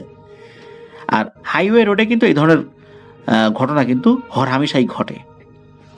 উনি চিন্তা করলেন যে দ্রুত এখান থেকে চলে যাই, এদিকে পানির তেষ্টাও পেয়েছে মারাত্মক। চিন্তা করলেন যে এই পাশ থেকে, এখান থেকে নিব না, অন্য সাইড থেকে পানি নিয়ে যাই। উনি যখন ওরকম চিন্তা করেছেন এবং সরেও এসেছেন, আসার পর অন্য একটা জায়গা থেকে ওই পুকুরের আর একটা সাইড থেকে উনি পানি নিয়েছেন, নিয়ে উঠে চলে যাবেন, হঠাৎ করে কি মনে করে যেন ওই লাশের দিকে আবার উনি তাকান। উনি দেখতে পেলেন যে ওই লাশের হাতটা উঁচু হয়েছে, এক হাত উঁচু, এক আঙ্গুলে চকচক চকচক করছে কি যেন। উনি স্পষ্টই বুঝতে পারলেন যে চাঁদের আলোতে কোনো মূল্যবান ধাতু দিয়ে তৈরি একটি আংটি চকচক করছে, যেটা ওই মেয়েটার আঙ্গুলে ছিল। মূলত এটা একটা নারী অবয়ব ছিল। উনি কি করেছেন, লোভ সামলাতে পারেন নাই, উনি আবার ওই ডেড বডির কাছে গিয়েছেন, গিয়ে ওই আঙ্গুল থেকে আংটিটা খোলার চেষ্টা করছেন। কিন্তু সমস্যা হলো কি, যে পানিতে যদি কোনো জিনিস ডুবে থাকে, বিশেষ করে কোনো প্রাণীর দেহ, তাহলে তো ফুলে যায়, এবং ফুলে যাওয়ার কারণে ওই আংটিটা কিন্তু মানে কোনোভাবেই খোলা যাচ্ছিল না। উনি ওনার মতো করে টানাটানি করতে করতে একটা পর্যায়ে কি হয়, ওই আঙ্গুলটাই ছিঁড়ে চলে আসে। তো উনি ওই আঙ্গুল থেকে ওই আংটিটা খুলে ফেলেন, খুলে ওই আঙ্গুলটা আবার ওই লাশ যেখানে আছে ওইদিকে ছুঁড়ে মারেন। পরে ওই আংটিটা পানি দিয়ে ভালো করে ধোন, ওনার হাতটাও ভালো করে ধুয়ে ফেলেন। এরপর উনি আর পেছন দিকে না তাকিয়ে কোনো সমস্যা ছাড়াই ওনার গাড়িতে চলে আসেন। তো গাড়ি চালিয়ে উনি ঠিকঠাক মতো ওনার গন্তব্যেও চলে আসেন। প্রতিমধ্যে কিন্তু কোনো ধরনের কোনো সমস্যা হয়নি। উনি বাড়িতে পৌঁছে যান কোনো ধরনের কোনো ঝামেলা ছাড়াই। উনি বাসায় গিয়ে কি করেছেন, ওই আংটিটা ওনার স্ত্রীকে গিফট করেছেন। ওনার স্ত্রী জিজ্ঞেস করেছেন যে এত সুন্দর একটা আংটি কোন দোকান থেকে কিনছো বা কোথা থেকে কিনছো? তখন উনি বলছেন যে গিফটের জিনিস এত প্রশ্ন করতে হয় না, তোমার জন্য নিয়ে আসছি আমি। ওনার ওয়াইফ এটা নিয়ে আর কোনো প্রশ্ন করেন নাই, কারণ মাঝে মাঝে উনি ওনার ওয়াইফকে গিফট দিতেন, আর ওনার ওয়াইফও হাজব্যান্ডের কাছ থেকে গিফট পেয়ে অভ্যস্ত, যার কারণে এটা নিয়ে খুব বেশি প্রশ্ন করার অবকাশ আসলে ছিল না। এভাবে অনেক দিন চলে যায় কোনো ধরনের কোনো সমস্যা ছাড়াই। একটা সময় এই ঘটনা উনি ভুলেই যান। মূল ঘটনাটি ঘটে ওনার সাথে, এই ঘটনার প্রায় 7 বছর পর 2017 সালের শেষের দিকে। ঠিক আগের মতোই একদিন ওইরকম গাড়ি চালিয়ে বাড়িতে উনি ফিরছিলেন। ঠিক ওই দিন কোনো এক কারণে উনি পানি আনতে ভুলে গিয়েছিলেন। তবে এবার উনি হাইওয়েতে গাড়ি থামিয়ে একটি চায়ের দোকানে যান। ওই সময় চায়ের দোকানটা খোলা ছিল, তবে দোকান বন্ধ করছিল। দোকানদারের কাছে গিয়ে পানি চান। দোকানদার বলেন যে আমার কাছে তো এখন পানি নাই, পানি শেষ হয়ে গেছে, আমি এখন তো দোকান বন্ধ করে দিচ্ছি। তখন এই গালিব ভাই দুলাভাই বলেন যে দেখেন না একটু পানির ব্যবস্থা করা যায় কিনা, আমার খুব পানি পিপাসা চেপেছে আর কি। তখন ওই দোকানদার বলেন যে আমি তো এখন চলে যাব, তবে চিন্তা করেন না, এই পাশেই একটা গ্রাম আছে, ওরা অনেক রাত পর্যন্ত জেগে থাকে, কোনো সমস্যা নেই, আপনি যান, ওখানে গেলে একটা বাসায় গেলেই আপনি পানি পেয়ে যাবেন, কোনো চিন্তা করবেন না। তো যেহেতু দোকানদার একটা সাইড দেখিয়ে দেন, উনিও দূর থেকে দেখেন যে হ্যাঁ দূর থেকে কিছু বাড়িঘর দেখা যাচ্ছে, সেখানে লাইট জ্বলছে। তো উনি গাড়িটা রাস্তার পাশে রেখে হাঁটা শুরু করেন। বেশ কিছুটা পথ হেঁটে একটা বাড়ি উনি দেখতে পান। ওই বাড়ির ভেতরে বেশ টিপ টিপ করে আলো জ্বলছে। এটা কি কোনো হারিকেন বা কুপি এই টাইপের কোনো কিছুর আলো না অন্য কোনো কিছুর আলো, ঠিক বুঝতে পারছিলেন না। তবে ওই বাড়ির মধ্যে আলো জ্বলছে এটা উনি বুঝতে পেরেছিলেন। ঘরের জানালা খোলা ছিল, ওই জানালার ভেতরে আলো রয়েছে। আলোটা মনে হচ্ছে একবার একটু কমে যাচ্ছে আবার বাড়ছে, এরকমটা মনে হচ্ছে। যেমনটা কুপির আলো, কখনো বাতাসে একটু এদিক ওদিক আগুন সরে গেলে আলো একটু কম বেশি এরকম হয়ে যায় কোনো একটা সাইডে, এরকম আর কি। তো উনি ওই বাড়িতে যান, যাওয়ার পর ডাকাডাকি শুরু করেন। বাড়ির দরজায় বেশ কয়েকবার নক করেন। ডাকাডাকির এক পর্যায়ে একজন মহিলা দরজা খুলে দেন। তো মহিলাকে উনি সালাম দেন। এরপরে এই গালিব ভাইয়ের দুলা ভাই বলেন যে আমাকে একটু পানি দিতে পারবেন, আমার খুব পানি পিপাসা চেপেছে, আর আমার এই বোতলটা একটু ভরে দিবেন প্লিজ। উনি একটা বোতলও নিয়ে এসেছিলেন। তো ওই মহিলা বলেন আপনি একটু দাঁড়ান, আমি পানি নিয়ে আসি। বেশ স্বাভাবিক কণ্ঠস্বর ওই মহিলার। তো অল্প কয়েক মিনিটের মধ্যেই ওই মহিলা একটা গ্লাসে করে পানি নিয়ে আসেন। উনি তৃপ্তি করে সে পানি খানও। যখন ওনার হাতের বোতলটা ওই মহিলার কাছে দেবেন যে এটা একটু আমাকে ভরে দিবেন, কারণ যেহেতু অনেকটা পথ এখনো যেতে হবে, আবার পানি তেষ্টা পেতে পারে, তখন ওই মহিলার দিকে উনি তাকিয়েছেন একটু ভালো করে। বিশেষ করে গ্লাসটা যখন মহিলার হাতে দিয়েছেন, উনি খেয়াল করেন যে ওই মহিলার একটা আঙ্গুল মনে হয় নাই। এরপর ওই মহিলার মুখের দিকে উনি তাকান। তখন উনি দেখতে পান যে এই মহিলার মাথায় এখন ঘোমটা নাই, আর এই মহিলার চেহারাটা এখন বিকৃত হয়ে গেছে, ভয়ঙ্কর চেহারা হয়ে যাচ্ছে, মনে হচ্ছে মুখের চামড়াগুলো খুলে খুলে পড়ছে, পোড়া মুখ, এরকম একটা অবস্থা, চোখ দুটো ভয়ঙ্কর রকমের লাল। ওই মহিলা অবয়বটা ওনার দিকে তাকিয়ে উচ্চ স্বরে হাসতে থাকে। এটা দেখার পর উনি ওখানেই অজ্ঞান হয়ে পড়ে যান। ওনার যখন জ্ঞান ফেরে তখন সকাল 10টা কি 11টা। উনি দেখেন ওনার পাশে বসে আছেন ওই সেই দোকানদার, চায়ের দোকানদার, রাতের বেলা যার কাছে উনি পানি চেয়েছিলেন, এবং আরেকজন ব্যক্তি, উনি ওই এলাকারই লোক। ওনারা মূলত সকালবেলা এই গালিব ভাই দুলাভাইকে উদ্ধার করেছিলেন ওই দিক দিয়ে আসার সময়। তখন ওনারা উদ্ধার করার পর জ্ঞান ফেরানোর চেষ্টা করেছিলেন, অনেকক্ষণ চেষ্টার পর জ্ঞান ফেরেও। আর যেই সাইডটাতে মূলত ওনাকে পাওয়া গিয়েছিল ওইখানে লোকজন আসলে খুব একটা যায় না, কারণ হলো ওখানে একটা ঘর তৈরি করা হচ্ছিল বলতে ছোট একটি ঘর তৈরি করা আছে, টিনের ঘর, আর একটি ঘর তৈরি করা হবে, মানে ওই বাড়িটা পরিপূর্ণভাবে হয়নি, তো এই জন্য ওখানে কেউ থাকে না। আর ওই দিক দিয়ে লোকজন একটু কম যায়, যেহেতু ওই দিকে কেউ থাকে না আর কি। উনি ওই বাড়িতে গিয়েছিলেন, কি মনে করে ওই দিক দিয়ে ওই এলাকারই আর একজন লোক যাচ্ছিলেন, হঠাৎ করে একজনকে পড়ে থাকতে দেখেন, তিনি চিৎকার চেঁচামেচি করেন, অনেক লোকজন চলে আসে। তখন এই দোকানদারও আসে, দোকানদার এসে দেখেন আরে এই লোকটা তো রাত্রেবেলা আমার কাছে পানি চেয়েছিল। তখন তিনি উদ্ধার করে একটা জায়গায় আবার নিয়ে আসেন। ওনাকে যখন উদ্ধার করা হয় তখন আশেপাশে অনেক লোকই জমে গিয়েছিল। পরে দেখা গেল যে লোকজন আস্তে আস্তে চলে যাচ্ছে, তখন এই 2জন লোক ছিল। আর ওনার জ্ঞানও ফেরত আসে এরকম 10টা 11টার দিকে। তখন ওনাকে যখন মানে এই বিষয়ে প্রশ্ন করা হয় যে আপনি ওখানে গিয়েছিলেন, কি দেখেছিলেন, উনি ওই আংটির বিষয়টা ছাড়া বাকি সব বিষয়টা খুলে বলেন, কারণ আংটির বিষয়টা বললে তো বিষয়টা অন্যরকম হয়ে যায়। তখন ওনারা বলেন যে এই বাড়ি তো আসলে নির্মাণাধীন বাড়ি, এটা তো শেষ হয় নাই, আপনি কি দেখেছিলেন, হয়তো বা ভূত টুত দেখেছিলেন আর কি। যাই হোক, এটা নিয়ে কোনো চিন্তার কারণ নাই। ওনার জ্ঞান ফেরার পর চাটা খান, আরো কিছু খাবার খাইয়ে দেন ওই দোকানদার। ওনার গাড়িটা সব ঠিকঠাক মতো ছিল, কোনো সমস্যা হয়নি। উনি এরপরে বাড়িতে চলে আসেন। বাড়িতে চলে আসার পর ওই দিন থেকেই ওনার কিন্তু প্রচন্ড জ্বর, আর জ্বর ভালো হয় না, সপ্তাহখানেক চলে যায়, মাস চলে যায়।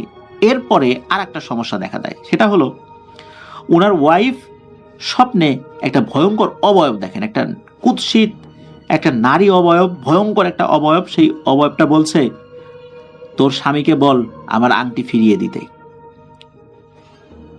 উনি ঘুম থেকে ওঠার পর ওনার স্বামীকে বলেন যে এই আমি এরকম একটা স্বপ্ন দেখলাম, একটা ভয়ঙ্কর অবয়ব বলছে যে আংটি ফিরাই দিতে।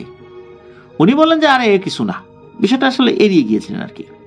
কিন্তু প্রতিদিন এরকম স্বপ্ন উনি দেখতে থাকেন, বিশেষ করে গালিব ভাইয়ের বোন আর কি স্বপ্ন দেখছেন। এরপর একটা পর্যায়ে এসে এই গালিব ভাই দুলা ভাই এই সব কথা ওনার স্ত্রীকে খুলে বলেন। ওনার স্ত্রী এটা শোনার পর খুব বকাঝকা করেন যে এরকম একটা কাজ করছো তুমি, একটা লাশের আঙ্গুল থেকে তুমি আংটি নিয়ে আসছো, এটা তো মোটেও ভালো কাজ হয় নাই, দ্রুত এটা ফেরত দাও। দিনের বেলাতেই, মানে ওই দিন দিনের বেলাতেই উনি গাড়ি চালিয়ে, যদিও ওনার শরীরে জ্বর ছিল, জ্বর তো ভালো হচ্ছে না, দিনের বেলাতে গাড়ি চালিয়ে যেই জায়গাটা উনি ফাইন্ড আউট করেছিলেন যে এই জায়গা হবে, এরকম বেশ খানিকক্ষণ খোঁজাখুঁজি করতে হয়েছিল, কারণ রাতের বেলা তো কোন পুকুর, তো যাই হোক উনি শনাক্ত করতে পেরেছিলেন কোন পুকুরটা, কারণ 7 বছরে তো অনেক কিছু চেঞ্জ হয়ে গেছে। কারণ 7 বছরে তখন কিন্তু এই যে 4 লেনের হাইওয়ে হয়ে গিয়েছে আর কি এখানে, তো হুট করে দেখলে তো অনেক কিছু চেনা যাবে না, আগের গাছপালাও তো রাস্তার পাশ থেকে কেটে ফেলা হয়েছে। যাক আল্লাহর রহমতে উনি চিনতে পেরেছিলেন, সেই পুকুরটা শনাক্ত করতে পেরেছিলেন, সেখানে ওই আংটিটা উনি ফেলে দিয়ে আসেন। অদ্ভুত ব্যাপার, এরপর থেকে উনি আস্তে আস্তে সুস্থ হয়ে যান, পরিপূর্ণ সুস্থ, আর জ্বর ছিল না। আর ওনার স্ত্রীও আর কোনো স্বপ্ন দেখেন না, কোনো ধরনের কোনো কবিরাজি চিকিৎসা বা ঝাড়ফুঁক ছাড়াই আল্লাহর রহমতে ওনারা সুস্থ হয়ে গিয়েছিলেন।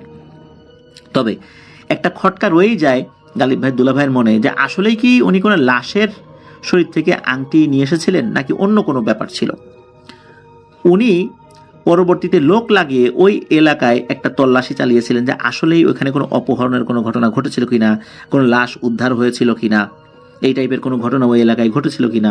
কিন্তু না, খোঁজ নিয়ে জানা যায় ওই পুকুরে বা অত্র এলাকায় এই ধরনের কোনো ঘটনাই ঘটে নাই, কোনো লাশও পাওয়া যায় নাই। তাহলে বোঝা যায় যে ওটা মূলত কোনো লাশ ছিল না, ওটা সত্যি কোনো প্যারানরমাল বিষয় ছিল। আরও একটা ঘটনায় চলে যাব আমরা, এবং এই ঘটনাটা একটা অডিও ক্লিপ।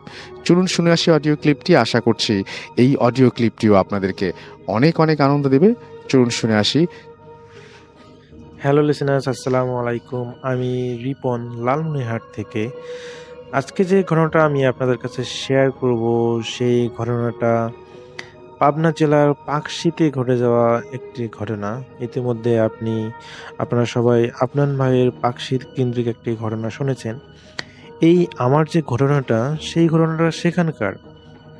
আমি চেষ্টা করব যিনি আমাকে পাঠিয়েছেন, আমি তার মতো করে আপনাদের কাছে শেয়ার করার।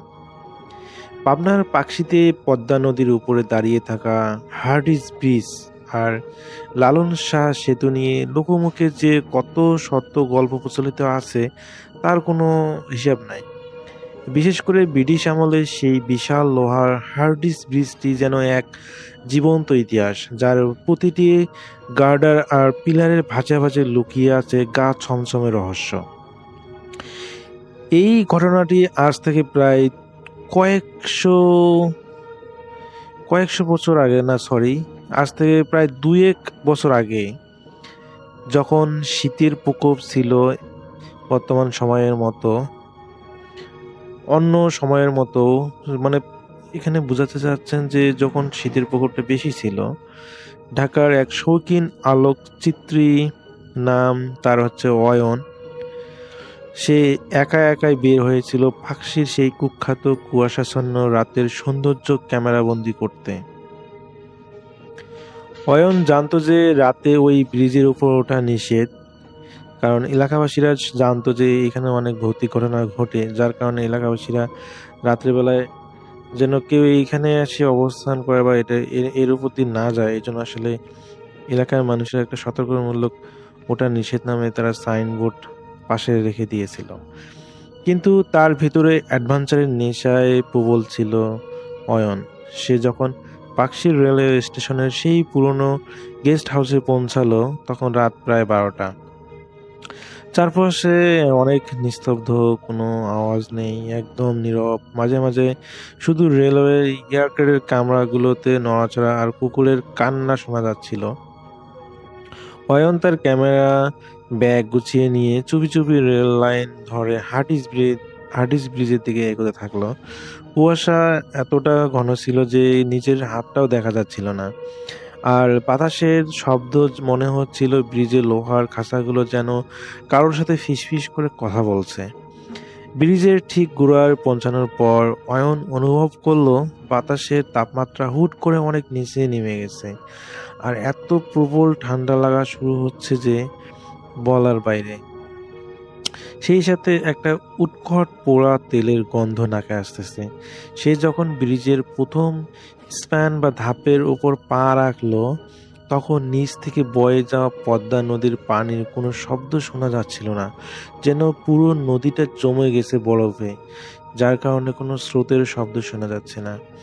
অয়ন তার টর্চটা আলো ফেললো এবং সামনে এগোচ্ছিল, কিন্তু কয়েক পা সে যেতেই হঠাৎ করে সে থেমে গেল। সে শুনতে পেল তার পিছনে কেউ একজন খুব ভারী বুট পরে লোহার পাতের উপর দিয়ে হেঁটে আসতেছে, এমন একটা শব্দ সে পাচ্ছে।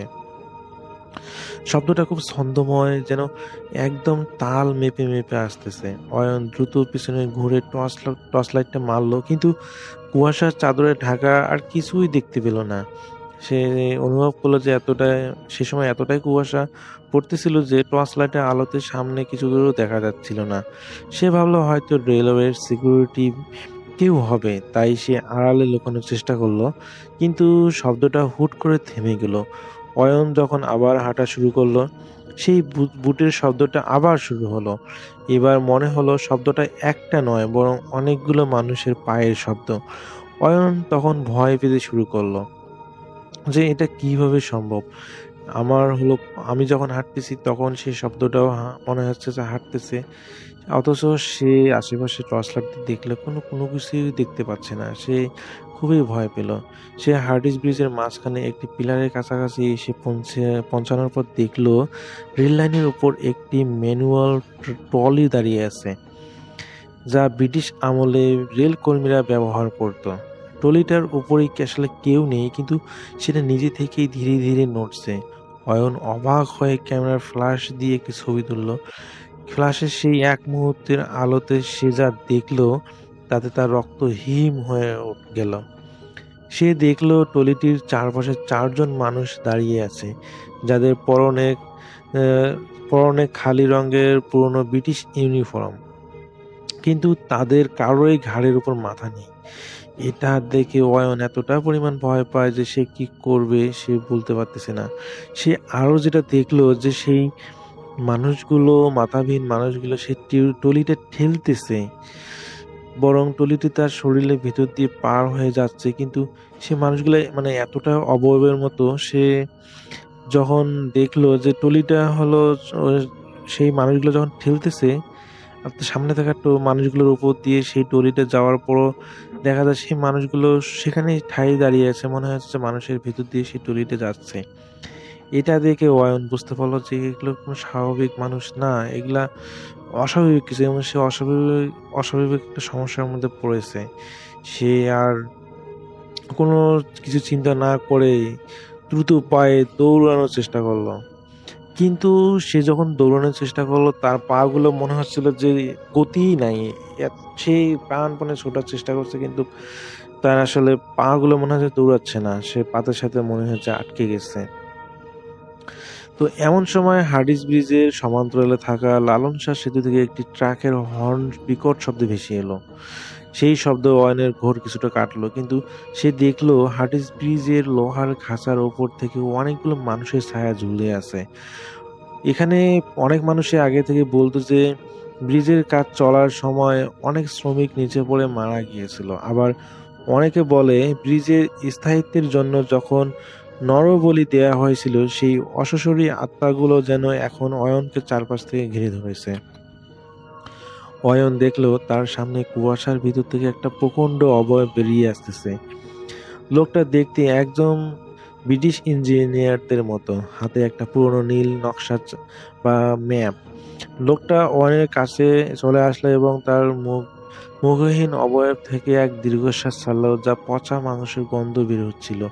লোকটা তার হাড়গুলিকে আঙ্গুল দিয়ে নিচে অন্ধকার পদ্মা নদীর দিকে ইশারা করলো এবং একটা ভাঙা গলায় বলল, তোর ক্যামেরাটা ফেলে দে, নইলে ওরা তোকে নিচে নিয়ে যাবে। অয়ন দেখলো ব্রিজের রেললাইনের নিচ দিয়ে পিলারের গা বেয়ে অনেকগুলো কালো ছায়া উপরে উঠে আসতেছে। এই সময় অয়ন কি করবে, সে জ্ঞান হারিয়ে ফেলবে না এটা প্রতিবাদ করবে, সে বুঝতে পারতেছিল না।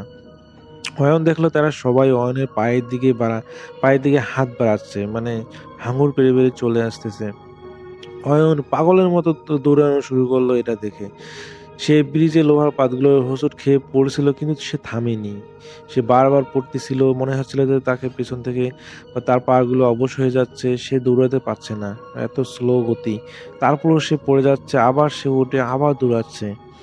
তার পিছনে থাকা ব্যাগটা তার মনে হচ্ছে যে কেউ খামচে ধরেছে, এবং তার গায়ের জ্যাকেটটাও মনে হয় যে কেউ চেপে ধরেছে। তো অয়ন কোনো কিছু না ভেবে এই শীতের রাতে তার ব্যাগ এবং জ্যাকেট সবকিছু ফেলে দিয়ে প্রাণপণে ছুটে পালিয়ে যায়। এবং যখন সে কোনো মতে ব্রিজের সীমানা পার হয়ে স্টেশনের কাছাকাছি পৌঁছালো, তখন সে জ্ঞান হারিয়ে ফেলেছিল। এরপরে আর তার কিছুই মনে নেই। তো তারপরের দিন সকালে স্থানীয় লোকজন তাকে লাইনের পাশে পড়ে থাকতে দেখে উদ্ধার করে। অয়নের ক্যামেরা ব্যাগটা পাওয়া গিয়েছিল ঠিক সেই হাওড়া ব্রিজ বা হার্ডিস ব্রিজের উপরে, যেখানে সে ফেলে রেখেছিল। কারণ সেখানে আসলে কেউ যেত না, যার কারণে সেই জিনিসগুলো সেখানে অক্ষত অবস্থায় ছিল। কিন্তু পরবর্তীতে সেই ক্যামেরা এবং ব্যাগটা স্থানীয় লোকজন এনে সেই অয়নকে দেয়, এবং অয়ন বুঝতে পারে যে এই এলাকার মানুষেরা যে এই ব্রিজটা নিয়ে ভৌতিক ঘটনাগুলো বলতো তা কখনোই মিথ্যা নয়, এগুলো আসলে পুরোপুরি সত্য। এরপর অয়ন বুঝতে পারে এবং সে এই বিষয় নিয়ে একটা চিত্রও তৈরি করে, যেটা তার ইউটিউব চ্যানেলে পাবলিশ করে। তো এই ছিল ঘটনা। আমাকে এটা পাঠিয়েছেন অয়ন ভাই। এটা তার বাসা হচ্ছে ময়মনসিংহে। তিনি একজন কন্টেন্ট ক্রিয়েটর। তার আর ডিটেলস দেওয়া তিনি মানা করেছেন। তো এতটুকুই ছিল। আমি জানি না ঘটনাটা আপনাদের কেমন লেগেছে। যদি ভালো লেগে থাকে তাহলে অবশ্যই কমেন্ট করে জানিয়ে দিবেন। আর নতুন নতুন ভয়ের গল্প শুনতে, ঘটনা শুনতে অবশ্যই এই চ্যানেলটাকে সাবস্ক্রাইব করে পাশে থাকবেন। সবাই ভালো থাকবেন, সুস্থ থাকবেন এই প্রত্যাশায়। আল্লাহ হাফেজ। আরও একটা ঘটনায় চলে যাব আমরা এবং এই ঘটনাটা একটা অডিও ক্লিপ। চলুন শুনে আসি অডিও ক্লিপটি। আশা করছি এই অডিও ক্লিপটিও আপনাদেরকে অনেক অনেক আনন্দ দেবে। চলুন শুনে আসি। নমস্কার রাসেল ভাই, আমি ইন্ডিয়া থেকে বলছি। আমি একটা ছোট্ট ঘটনা শেয়ার করতে চাই, যদি ভালো লাগে আপনি শোনাবেন। আমি অনেক দিন ধরেই মুহূর্তে ফেমে শুনি, লগভগ 8-9 বছর হয়ে গেছে। তো পেশাতে আমি একজন বিএসএফ এ চাকরি করি। আমার নাম নকুল। সাল 2017 অক্টোবরের 14 তারিখ ছিল। সেদিন আমি ইন্ডিয়া বাংলাদেশ বর্ডার, আমার ইন্ডিয়া সাইডে মিজোরাম বলে এক জায়গা আছে যেখানে বাংলাদেশের বর্ডার লাগে, সেখানে আমি ডিউটি করছিলাম। বর্ডারটা আমার এমন ছিল, সেখানে কোনো তারবন্দি ছিল না, তার কাটা ছিল না। একটা নদী গেছিল, নদীর ওই পার বাংলাদেশ ছিল, নদীর এই পার ইন্ডিয়া ছিল। তো আমরা নৌকাতে নদীর মাঝখানে ডিউটি করতাম। তো সেই রাতে আমি সেকেন্ড শিফটে ডিউটিতে ছিলাম। লগভগ 2-2:30টার সময় আমি ডিউটিতে তেনাত ছিলাম। ওখানে নৌকাতে বসে বসে ডিউটি করছি এবং বাংলাদেশের দিকে তাকিয়ে আছি। জ্যোৎস্না রাত ছিল। জ্যোৎস্না রাতে আমি বাংলাদেশের দিকে তাকিয়ে অবজারভেশন করছিলাম। তো এমন সময় দেখি নদীর ওই পাশ থেকে দুজন মানুষ কাঁধে একটা ঝোলা নিয়ে সে আস্তে আস্তে বাংলাদেশের সাইডের যে নৌকাগুলো আছে সেই নৌকার দিকতে চড়ে আসছে। কেন রাতের বেলা এত দূর থেকে দেখতে পেয়েছি, নদীটা বেশি বড় ছিল না। নদীটা যদি চওড়া হিসাব করা যায়, চওড়াতে খুব জোর হলে 0.5 কিলোমিটার ছিল। তো আমি নদীর মাঝ বরাবর ছিলাম, সেহেতু নদীর ওই পার পুরো দেখা যাচ্ছিল পূর্ণিমাতে। তো আমি ভেবেছি হয়তো রাতের বেলা আমাদের এই সাইডেও, আমি বাংলারই, কলকাতায় বাড়ি, বাংলাদেশ আমার দেখা আছে, জানা আছে। তো একই রকম লাগে আমার ওয়েস্ট বেঙ্গল, আমার বাংলাদেশ সব একই রকম। তো আমাদের লাইফস্টাইল, আপনাদের লাইফস্টাইল সবই একই লাগে, একই কালচার আমাদের। তো আমি ভেবেছি হয়তো মাছ ধরার উদ্দেশ্যে তারা এদিকে আসছে, আমাদের দিকে আসছে। তো আমি সেই হিসাবে তাকে দেখেই গেছি, নাকি কিছু বলেছি। আর নর্মালি আমার তখনও ভয় লাগেনি। তো সে আরো, আমি এটাই ভেবেছি যে সকালের দিকে, ভোর দিকে যদি তারা মাছ ধরে, মাছ পায়, তো আমি তাদের কাছ থেকে কিছু মাছ কিনেও নিয়ে যাব, কিংবা আমি তাদের কাছ থেকে 1-2 মাছ চাইবো। সেই হিসাবে আমি কিছু বলিনি। সেখান থেকে তারা আমার নৌকার পাশ থেকে মোটামুটি 15 মিটার দূর থেকে তারা নৌকাটা ওভারটেক করলো। এবং আমি তাকে জিজ্ঞাসা করলাম যে মাঝি ভাই, মাছ ধরতে যাচ্ছেন কি? তো তারা কোনো উত্তর দিল না। কিছুক্ষণ পরে তারা পূর্ব থেকে পশ্চিম দিকে নদীটা প্রবাহিত হচ্ছিল, তো পূর্ব থেকে পশ্চিম দিকে স্রোতের অনুকূলে তারা যাচ্ছিল। তো যেতে যেতে যেতে যেতে তারা আবার ঘুরে স্রোতের প্রতিকূলে যাওয়া শুরু করলো। প্রতিকূলে যখনই যাওয়া শুরু করছে তখনই আমার সন্দেহ হচ্ছে, নদী স্রোতের বিপরীত সাইডে যখন নৌকাটা চলে তো প্রচুর পরিমাণে নৌকাটার বাধা পড়ে, বৈঠাটা বেশি জোরে বইতে হয় এবং নৌকাটা স্লোলি চলে, আস্তে আস্তে ধীরে ধীরে চলে। তো আমি ভালো করে অবজারভেশন করে দেখলাম নদীর অনুকূলে যেমন ভাবে নৌকাটা চলছিল, তার থেকে বেশি দ্বিগুণ স্পিডে প্রতিকূলে চলছিল। তো আমি কিছু বলিনি। এমন সময় আমি তাদেরকে জিজ্ঞাসা করি যে বারবার এখান দিয়ে যাওয়া আসা করছো কেন? তারা আমার প্রশ্নের কোনো উত্তর দেয়নি, শুধু এইটুকু বললো, আমার একটা গোঙানি আওয়াজ এইটুকু আসলো, যা করছিস কর, চুপচাপ থাক। তো আমি চুপচাপ ওখানে দেখে গেলাম। তো বললাম যে একজন মানুষ আমাকে এরকম থ্রেট দিল। তো নৌকার পিছনে আমি যখন যাওয়া শুরু করি, তার পিছনে নৌকাটা আমি বইতে বইতে নৌকাটার পিছন করি, কিন্তু নৌকাটা আমি ধরার মতো ক্ষমতা আমার ছিল না, যে পরিমাণে নৌকাটা জোরে যাচ্ছিল। এমন সময় নৌকাটা ঘুরে আমার নৌকার দিকে ধাক্কা মারার জন্য চেষ্টা করেছে। তো তো ধাক্কা মারতে গেলে নৌকাতে একটা ঝাঁকি লাগে, সেই ভয়ে আমি নৌকাটা ডান দিক থেকে বাদিকে, বাদিক থেকে ডান দিকে দেওয়ার চেষ্টা করছি, কিন্তু না, নৌকাটা কাছে আসার সাথে সাথে আমি কোনো কিছু ফিল করতে পারলাম না। নৌকাটার মধ্যে নৌকা চলে গেল না সাইড হয়ে গেল, আমি কিছু বুঝতে পারিনি। এক লাফে দুটো মানুষই আমার নৌকার উপরে উঠে দাঁড়ালো। নৌকা যখনই আমার নৌকার উপরে যখনই ওরা লাফিয়ে এসছে, তো আমি সঙ্গে সঙ্গে টর্চ মেরেছি। টর্চ মারার সাথে সাথে আমার পূর্ব পশ্চিম উত্তর দক্ষিণ কোনো কিছু আমার মনে ছিল না। কঙ্কাল, জানি না কঙ্কাল ছিল কিনা, কঙ্কালের উপর দিয়ে যদি কোনো লোমহর্ষক কোনো জিনিস থাকে, আর অনেকটা গরিলার মতো পুরোপুরিভাবে আমার উপরে ধেয়ে আসে। আর আমার যতটুকু মনে ছিল, হাতে তাদের দুখানা বড় বড় মানুষের যে মাথার খুলি থাকে, খুলি টাইপের কিছু দিয়ে আমার উপরে আঘাত করার চেষ্টা করেছিল। আমি ওখান থেকে ভয়ে নৌকা থেকে লাফ মারার সাথে সাথে নদীর নৌকাটা এদিক থেকে ওদিক করতে করতে আমি কখন যে নদীর প্রতিকূলে চলে গেছিলাম আমি নিজেই জানি না। তো লাফ মারার সাথে সাথে আমি নিচে মাটি পাই। আমি সাঁতার কাটতে জানতাম, তো সাঁতার কাটার ফলে আমি আস্তে আস্তে কোনো রকম বাংলাদেশ সাইডের নদীর ধারের সাইডে চলে পৌঁছে গেছি। কিন্তু আমাকে কোনো রকম ভাবে নদী থেকে উঠতে দেয়নি। প্রচুর পরিমাণে আমাকে দুইজন মিলে চেপে ধরে নদীর নিচে, জলের নিচে ঠেসে ধরার চেষ্টা করছে। অশরীরী শক্তি কাকে বলে সেদিন আমি ফিল করেছি, অনুভব করেছি যে অশরীরী শক্তি কাকে বলে। একটা মানুষের শরীরে এত শক্তি থাকে না যে পরিমাণে তারা আমার সাথে টর্চারিং করেছে সেই রাতে। তো অনেক কষ্টে আমি কোনো রকম উঠলাম, কোনো রকম উঠে চেঁচাতেও পারছি না, গোঙানোর মতো আওয়াজ হচ্ছে, এত চেষ্টা করছি চেঁচাবো কিন্তু আমার কেউ মনে হচ্ছে গলা চেপে ধরেছে। তো সেদিন আমি অনেক কষ্ট করে কোনো রকম ভাবে সাইডে ওঠার পরে বাংলাদেশের 2-4 লোক দেখতে পেয়ে আমি চেঁচানো শুরু করেছি। তখন লাগভাগ সকাল হয়েই গেছে, 4টে 4:30 বেজেই গেছে। কৃষকরা মাঠে চাষ করার জন্য সাইড দিয়ে জমি ছিল, যাচ্ছিল, তারা আমাকে দেখে দৌড়ে এসছে। মানুষগুলো যখন দৌড়ে আসছে, আমি সব থেকে বেশি ভয় তখন পেয়েছি। রাতের বেলা প্রথম যখন এই অশরীরী আত্মাগুলোকে আমি দেখেছি, তখন সেই মানুষগুলোরই মতো লাগছিল। আর আমার মনের মধ্যে তখন এটাই মনে হচ্ছিল ওরাও অশরীরী আত্মা। তো আমি এত কিছু দেখার পরে আমি কখন অজ্ঞান হয়ে গেছি নিজেই জানি না।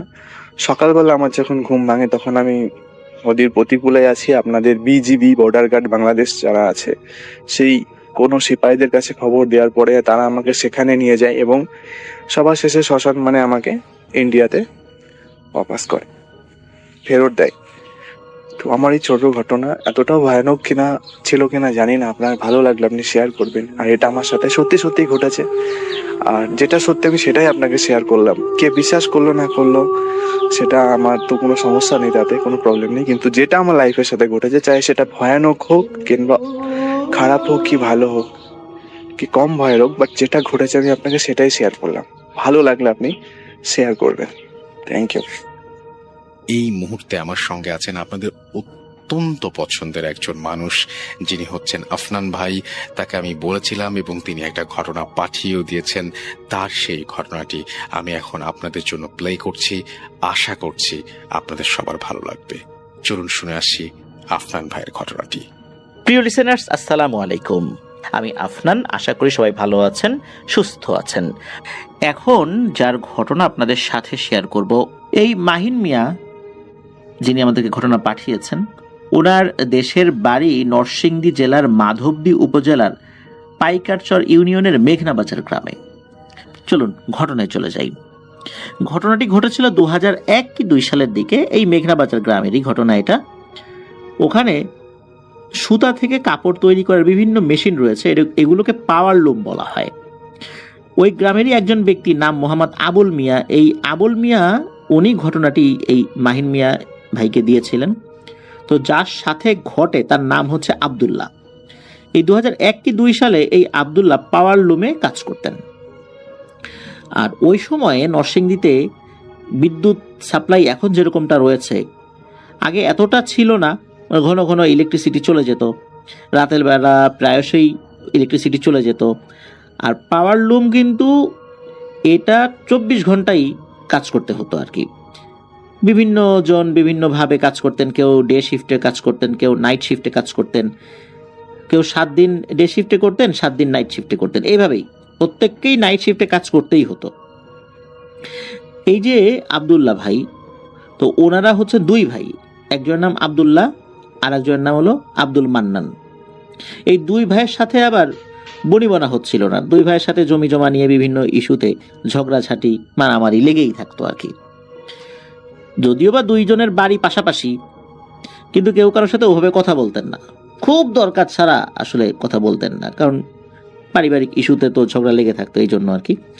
তো এক রাত্রে কি হয়, এই আব্দুল্লাহ ভাই উনি পাওয়ার লুমের যেখানে আসলে দায়িত্বে ছিলেন, যেই মেশিনটাতে যেই অংশ, সেখানে গিয়েছেন, ডিউটি চলছিল, হঠাৎ করেই ইলেকট্রিসিটি চলে যায়। রাতের বেলা হামেশাই ইলেকট্রিসিটি চলে যেত, এটা একটা রুটিন ওয়ার্কের মতোই হয়ে গিয়েছিল আর কি। ওই দিন আবার বেশ ঝড় বৃষ্টিও হয়েছিল সন্ধ্যার পরে। ইলেকট্রিসিটি চলে যাওয়ার পর অনেকক্ষণ হয়ে যায়, রাত 2:30-3টা বেজে যায়, ইলেকট্রিসিটি আর আসে না। তখন আব্দুল্লাহ ভাই চিন্তা করলেন, ইলেকট্রিসিটি যেহেতু আসছেই না, এক কাজ করি, ইনচার্জকে বলে বাড়িতে চলে যাই। তো উনি ইনচার্জকে বলে বাড়ির দিকে রওনা দিয়েছেন। বাড়িটা খুব বেশি দূরে না, বাড়িতে যাওয়ার পথে একটা মোটামুটি ছোট একটা রাস্তা পাড়ি দিতে হয় 10-15 মিনিটের, এরপরেই ওনার বাড়ি। উনি যেই পথ দিয়ে রওনা দেন, ওনার হাতে একটা টর্চ লাইট ছিল। উনি যখন হেঁটে হেঁটে আসছিলেন রাতের বেলা একা একা, একটা আম গাছের কাছে আসেন, অনেক পুরনো আম গাছ ওটা। ওনার কাছে মনে হলো যে ওই আম গাছটা নড়ছে। প্রচন্ড ঝড় হলে কোনো একটা গাছ যেভাবে দুলতে থাকে ঠিক ওভাবেই নড়ছে, আশেপাশের কোনো গাছ নড়াচড়া করছে না। মানে মনে হচ্ছে যে ওই ডালেই বা ওই গাছেই যত সমস্যা, অন্য সব গাছ একদম ঠিকঠাক। সন্ধ্যার পরে ঝড় বৃষ্টি হলেও এখন কিন্তু কোনো ঝড় বৃষ্টি নাই এবং বাতাসও নাই, তারপরে ওই গাছটা ওরকম হচ্ছে। ওনার হাতে টর্চ লাইট ছিল, উনি কি করেছেন, ওই টর্চ লাইটটা ওই গাছের দিকে মেরেছেন, গাছের উপরের দিকে মেরেছেন, বিভিন্ন ডালে টালে মেরেছেন, যে কেন এরকমটা হচ্ছে। উনি মারার পরেও দেখলেন গাছ ওরকমই হচ্ছে, নড়াচড়া করছে, বেশ ভালোই নড়াচড়া করছে। তো উনি আর ওইখানে দেরি না করে চলে আসেন, বুঝতে পারেন নাই যে আসলে কি সমস্যা। এর 2-3 দিন পর আবারও একই ঘটনা রাতের বেলা। তখন রাত আনুমানিক 3:30টার মতো বাজে, ইলেকট্রিসিটি চলে যায়। তো উনি তখন ইনচার্জকে বলে বাড়ির দিকে রওনা দিয়েছেন। উনি যখন হেঁটে হেঁটে আসছিলেন একা একা, তখনও কিন্তু হাতে টর্চ লাইট ছিল। ওই আম গাছের কাছে যখন এসেছেন, তখন দেখেন একই অবস্থা, সব গাছ ঠিকঠাক, ওই আম গাছটা নড়াচড়া করছে। এইবার উনি আবারও ওই আম গাছের দিকে টর্চ লাইট মেরেছেন, বিভিন্ন ডালে মেরেছেন, নিচ দিকে মেরেছেন, উনি কিছুই দেখতে পান না, কোনো অবয়বও দেখতে পান না। এরপর উনি হঠাৎ করে দেখতে পান যে ওনার টর্চ লাইটটা আর জ্বলছে না। টর্চ লাইটটা কোনোভাবে উনি জ্বালাতে পারছেন না, নিভে গেছে। মনে হচ্ছে ভিতরে কোনো যান্ত্রিক ত্রুটি হয়েছে হঠাৎ করে, অথচ এটা ভালোই ছিল, হঠাৎ করে এরকমটা হয়েছে। এইটা দেখার পর উনি দ্রুত ওখান থেকে চলে আসার জন্য যখনই পা চালানো শুরু করেছেন, এরপর উনি ফিল করেন কে যেন ওনার 2 হাত খপ করে ধরে ফেলেছে এবং ওনাকে শূন্যে তুলে ফেলেছে। উনি কাউকে দেখতে পাচ্ছেন না কিন্তু, এবং শূন্যে যখন তুলে ফেলেছে, তখন উনি শূন্যে ওঠার পর ওনাদের যে গ্রাম, সেই গ্রামের কিছু ঘরবাড়ি, এমনকি ওনার যে ঘরবাড়ি, এইটা উনি দেখতে পেয়েছেন। মানে এতটা উঁচুতে উনি উঠে গেছেন। ওনাকে আস্তে আস্তে আর একটা দিকে সরিয়ে নিয়ে যাচ্ছে, ওনার 2 হাত চেপে ধরে রেখেছে। আমাদের 2 হাতের যেই কোনোই বা কোনোই থেকে উপরের অংশ, কাঁধ, মনে হচ্ছে এই 2 কাঁধের 2 জায়গায় কেউ খপ করে ধরে উঁচু করে উড়িয়ে নিয়ে যাচ্ছে। ওনার বাড়ির কাছাকাছি একটা বড় বাঁশঝাড়ও ছিল, বাঁশঝাড়ের বেশ লম্বা লম্বা বাঁশ, অনেক লম্বা বাঁশ মানে খাড়া হয়েছিল। এর মধ্যে ওনার পায়ের সাথে একটা বাঁশের খাড়া অংশ সজোরে আঘাত লাগে, উনি বেশ ব্যথাও পান। কিন্তু কারা তাকে ধরে নিয়ে যাচ্ছে, কারা উঁচু করে উড়িয়ে নিয়ে যাচ্ছে, এটা উনি দেখতে পাচ্ছিলেন না। কিছুক্ষণ পরে দেখতে পেলেন যে উনি আস্তে আস্তে নিচে নেমে আসছেন। মোটামুটি 5 থেকে 7 হাত মাটি থেকে উপরে থাকতেই ধপাস করে ওনার হাত ছেড়ে দেয় এবং উনি একটা ক্ষেতের মধ্যে গিয়ে পড়েন। উনি বুঝতে পারেন এটা একটা মরিচের ক্ষেত।